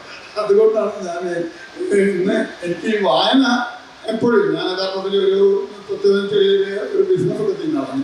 പക്ഷേ എനിക്ക് വായന എന്നത് എൻ്റെ ഏറ്റവും വളരെ ഒരു 45 വർഷം മുമ്പ് തൊട്ട് മാതൃഭൂമി വീക്കിലായിട്ടും ഇതിലായിട്ടൊക്കെ ഇങ്ങനെ വായിച്ചു കൊടുക്കും. പക്ഷെ വായനയോടൊപ്പം അതിലെ കഥാപാത്രങ്ങളെയും കുറിച്ച് ഇടയ്ക്കിടയ്ക്ക് ഒരു സാഹിത്യ സംവാദങ്ങളും അതേപോലെ വീണ്ടും വീണ്ടും ഇന്നത്തെ പ്രധാനമന്ത്രി എന്ന് പറഞ്ഞാൽ എല്ലാവരും പോകും ഇതൊക്കെ ചെയ്യുന്നതുകൊണ്ട് നമ്മളൊന്ന് ചോദിക്കണം, സമയം പരിമിതിയുണ്ട്. ക്ഷമിക്കണം. ഇല്ല, സോറി, എനിക്ക് പറയാൻ ഇത്രയേ ഉള്ളൂ. ഞാനിത് ആകാംക്ഷയോടെ നോവൽ വായിക്കുന്നു എന്നതിൽ വളരെ സന്തോഷം. ഷെൽവിയുടെ മൾബറിയുടെ പ്രധാനപ്പെട്ട ഭാഗമായിരുന്നു PQ മെമ്പർഷിപ്പ് എന്ന് പറയുന്നത്. ധാരാളം ആൾക്കാർ അതിൻ്റെ ഭാഗമായിട്ടുണ്ട്. അപ്പോൾ അതിനെക്കുറിച്ചുള്ള പരാമർശത്തിൽ നിശ്ചയമായിട്ട് നിങ്ങൾ എല്ലാവരും ഉൾപ്പെടുന്നുണ്ട്. കാരണം ഷെൽവിയോടൊപ്പം ആ നോവൽ വരുമ്പോഴാണ് ഷെൽവി ഇത്രയും ആളുകൾ സ്നേഹിച്ചിരുന്നു, എത്രയോ അധികം ആൾക്കാരുമായിട്ട് ബന്ധമുണ്ടായിരുന്നു എന്ന് പറഞ്ഞു. എവിടെ ചെന്നാലും ആൾക്കാർ ഷെൽവിയെ കുറിച്ച് സംസാരിക്കുന്ന ഒരു വലിയ അനുഭവം ഉണ്ടായിട്ടുണ്ട്. അദ്ദേഹം ആരുടെയും ഓർമ്മയിൽ നിന്ന് മങ്ങിപ്പോയിട്ടില്ല എന്ന ഒരു അറിവ് വലിയ ഒരു നിറവാണ് യഥാർത്ഥത്തിൽ ഉണ്ടാക്കുന്നത്. ബാക്കി നോവൽ കൂടി വായിക്കുക, പുസ്തകം ഇറങ്ങുമ്പോൾ അത് വായിക്കുക. വളരെ ചുരുക്കി അടുത്ത ചോദ്യങ്ങളിലേക്ക്. നമസ്കാരം സാർ, എൻ്റെ ചോദ്യം സാറിനോടാണ്. വളരെ സന്തോഷം. ഈ ചരിത്രവും ഭൂമിശാസ്ത്രവും അടുത്ത നോവലെഴുതുന്ന ഒരു എഴുത്തുകാരനാണ് ജെയിംസ് മിഷണർ. അപ്പോൾ അദ്ദേഹത്തിൻ്റെ ബുക്കുകൾ ഞാൻ കണ്ടിട്ടുള്ളത്, അദ്ദേഹത്തിൻ്റെ ബുക്കിലെ തുടക്കത്തിൽ ഏതാണ് ചരിത്രം ഏതാണ് ഫിക്ഷൻ എന്ന് അദ്ദേഹം ഒരു മെൻഷൻ ചെയ്യാറുണ്ടായിരുന്നു. അപ്പോൾ താങ്കളുടെ നിശബ്ദയാത്രകളും മഞ്ഞവെയിലും മരണങ്ങളും അവിടെ അടുത്ത് നിൽക്കുന്ന ഒരു രീതിയിൽ ഞാൻ അതിനകത്ത് കണ്ടിരുന്നു. അപ്പോൾ താങ്കളുടെ മുമ്പിൽ അതിനൊരു സാധ്യത ഇങ്ങനെയൊരു നോവൽ എഴുതുവാണെങ്കിൽ അതിനൊരു സാധ്യത അങ്ങനെ കാണുന്നുണ്ടോ? ഏതാണ് ചരിത്രം സത്യം ഏതാണ് ഫിക്ഷൻ ഒരു തുടക്കത്തിലൊരു, കാരണം അദ്ദേഹത്തെ മറ്റൊരു ഡിവോകാശയിൽ പോകാൻ ഞാൻ എങ്ങനെ പോകാൻ പറ്റുന്നവരുടെ മനസ്സിലാണ് പോകാൻ പറ്റാനുള്ള കാര്യം മനസ്സിലായി. അതാണ് എൻ്റെ ചോദ്യം. അല്ല, അത് അങ്ങനെ പറയുന്നതോടുകൂടി യഥാർത്ഥത്തിൽ ഫിക്ഷന്റെ സുഖം നഷ്ടപ്പെട്ടു പോകുന്നു എന്നാണ് ഞാൻ കരുതുന്നത്. ഏതാണ് ഫിക്ഷൻ ഏതാണ് റിയൽ എന്ന് പറയാതിരിക്കലാണ് അതിന്റെ സുഖം. ഇപ്പൊ നിങ്ങളൊരു മാജിക് ഷോ കണ്ടതിന് ശേഷം ഇതിന്റെ രഹസ്യം വെളിപ്പെടുത്തുന്ന മജീഷ്യനോട് പറയുന്നത് പോലെയാണ് യഥാർത്ഥത്തിൽ ഇതിനകത്ത് ഫിക്ഷൻ ഏതാണ് റിയൽ ഏതാണ് എന്ന് ചോദിക്കുന്നത്. അത് മനസ്സിലാക്കാതിരിക്കലാണ് വായനയുടെ ഒരു സുഖം എന്ന് പറയുന്നത്. നിങ്ങൾ തന്നെ ആലോചിക്കുകയാണ് ഇതിൽ ചിലത് റിയൽ ആയിരിക്കും, യഥാർത്ഥത്തിൽ റിയൽ ആയിരിക്കും എന്ന് വായനക്കാർ വിചാരിക്കുന്ന ഭാഗം ഫിക്ഷനാണോ എന്ന് വിചാരിക്കുന്ന ഭാഗം പലപ്പോഴും റിയലുമാണ് എന്നുള്ളതാണ് യാഥാർത്ഥ്യം. അതുകൊണ്ട് അത് മനസ്സിലാക്കാതിരിക്കുകയും അത് വേർതിരിക്കാതിരിക്കുകയും ചെയ്യുന്നതാണ് വായനയുടെ സുഖം എന്നാണ് ഞാൻ മനസ്സിലാക്കുന്നത്. അത് അങ്ങനെ തന്നെ ഇരിക്കും. അടുത്ത ചോദ്യം. സർ നമസ്കാരം, എൻ്റെ പേര് ആയുഷ്. ഒരു കൗതുകത്തിന്റെ മുകളിൽ വയ്ക്കുന്ന ചോദ്യമാണ്. ഈ മഞ്ഞവെയിൽ മരണങ്ങൾ എന്ന പുസ്തകം മുന്നോട്ട് പോകുന്നത് ഈ വ്യാഴക്കൂട്ടങ്ങൾ അല്ലെങ്കിൽ വ്യാഴചന്ത എന്ന സുഹൃദ്വലയത്തിന്റെ കൂടി ഒരു സംഭാവന കൊണ്ടാണല്ലോ. അപ്പൊ അത് റിയൽ ലൈഫിൽ ഇൻസ്പയർഡ് ആയിട്ട് അതിലേക്ക് കൊണ്ടുവന്നാണോ അതൊരു പക്ക ഫിക്ഷൻ മാത്രമാണോ? അല്ല, വ്യാഴച്ചന്ത യഥാർത്ഥത്തിൽ ഞങ്ങളുടെ സൗഹൃദ കൂട്ടായ്മ തന്നെയായിരുന്നു. ഞങ്ങൾ ബഹറിലുണ്ടായിരുന്നപ്പോൾ അവരെല്ലാം ഒരു കുറെ പേരൊക്കെ ഇവിടെ റെസ്റ്റോറൻറ്റ് വന്നിട്ടുണ്ട്. ഞങ്ങൾ എല്ലാ വ്യാഴാഴ്ചകളിലും അവിടെ കൂടുമായിരുന്നു. നമ്മുടെ സുഹൃത്ത് അനിൽ ബംഗോൾ എന്ന് പറയുന്ന സുഹൃത്തിന് ഒരു കാറുണ്ടായിരുന്നു. അതിനെ ഞങ്ങൾ വിളിക്കുന്നത് കൾച്ചറൽ ആംബുലൻസ് എന്നായിരുന്നു. അപ്പോൾ ഞങ്ങളെപ്പോലുള്ള ഈ എഴുത്ത് രോഗികളെ മുഴുവൻ കൊണ്ടു നടക്കുന്ന ഒരു കാറ എന്ന നിലയിൽ അപ്പൊ അത്തരം ചർച്ചകൾ യഥാർത്ഥത്തിൽ ബെന്യാമിൻ എന്ന് പറയുന്ന എഴുത്തുകാരനെ പരിരൂപപ്പെടുത്തുന്നതിൽ അവർ വഹിച്ച പങ്ക് വളരെ വലുതാണ്. കാരണം അവരുടെ എന്നേക്കാൾ സാഹിത്യബോധമുള്ള സാംസ്കാരിക ബോധമുള്ള ആൾക്കാരുമായി നിരന്തരമുള്ള ചർച്ചകളാണ് എൻ്റെ എഴുത്ത് എങ്ങനെയായി തീരണമെന്ന് പരിരൂപപ്പെടുത്തുന്നത്. അപ്പം ഒരു നോവൽ എഴുതുമ്പോൾ സ്വാഭാവികമായിട്ടും ഞാൻ അവരെ അതിലേക്ക് കൊണ്ടുവരികയാണ്. അവരെല്ലാം ആ കഥാപാത്രങ്ങൾ വ്യാഴചന്ത എന്ന് പറയുന്ന ആ കൂട്ടത്തിലുള്ള എല്ലാവരും യഥാർത്ഥത്തിൽ റിയലായിട്ടുള്ളവരാണ്. എല്ലാവർക്കും ഒരു ഫിക്ഷനായിട്ടുള്ളതല്ല. പക്ഷേ നോവലിൽ അവർ ഇടപെട്ടു എന്ന് പറയുന്നത് ഫിക്ഷനാണ്. അതാണ് എൻ്റെ രസവും പറയാം. അല്ലെങ്കിൽ നോവൽ അവരറിഞ്ഞില്ല, നോവൽ എഴുതി കഴിഞ്ഞപ്പോഴാണ് അവർ തന്നെ അറിയുന്നത് ഇങ്ങനെ ഒരു സാധനം നിലയിലേക്ക് കൊണ്ടുവന്നിട്ടുണ്ട് എന്നുള്ളതാണ്. ഈ സാധ്യതകൾ നമ്മുടെ ജീവിതത്തിനോട് വളരെ അടുത്ത് നിൽക്കുന്ന സാധ്യതകളെ അല്ലെങ്കിൽ സംഭവങ്ങളെ ഒക്കെ എങ്ങനെയാണ് നമുക്ക് വിഷൻ ചെയ്യാൻ കഴിയുന്നത് എന്നുള്ള ഒരു ആലോചന കൊണ്ടുകൂടിയാണ് വ്യാഴച്ചന്ത കൊണ്ടുവന്നത്. ആ അന്വേഷണത്തിന്റെ ഭാഗമായി അവർ കൂടി പങ്കെടുക്കുന്നു എന്നുള്ള ഒരു ആലോചനയിലേക്ക് വരികയാണ് അദ്ദേഹത്തിന് ചെയ്തിട്ടുള്ളത്. അടുത്ത ചോദ്യം പെട്ടെന്ന് ഒരു ചോദ്യം പെട്ടെന്ന്.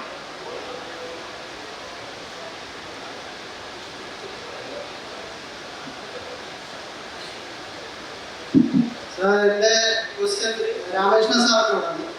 സാറ് കുട്ടിക്കോരയോ കുട്ടിക്കോരയുടെ പിൻതലമുറക്കാരോ അവർക്കും ആന്റി ക്രൈസ്റ്റുകൾക്കുമായി എന്തെങ്കിലും ബന്ധമുണ്ടോ? രണ്ടാമത്തെ ചോദ്യം, കാനിബലിസത്തിനെ കുറിച്ച് പറയുന്നുണ്ട് പുസ്തകത്തിൽ. അത് വളരെ രീതിയിലൊരു പാർട്ടിയായിട്ട് ആ ഒരു ആശയം താങ്കൾക്ക് എവിടെ നിന്നാണ് കിട്ടിയത്? സിനിമയുടെ പ്രാക്ടീസ് കാനിബലാണ്. പച്ചക്കറി കഴിക്കുന്നതുകൊണ്ട് മദ്യം ഉപയോഗിക്കില്ല, അങ്ങനത്തെ ഒരു കാനിബലാണ്.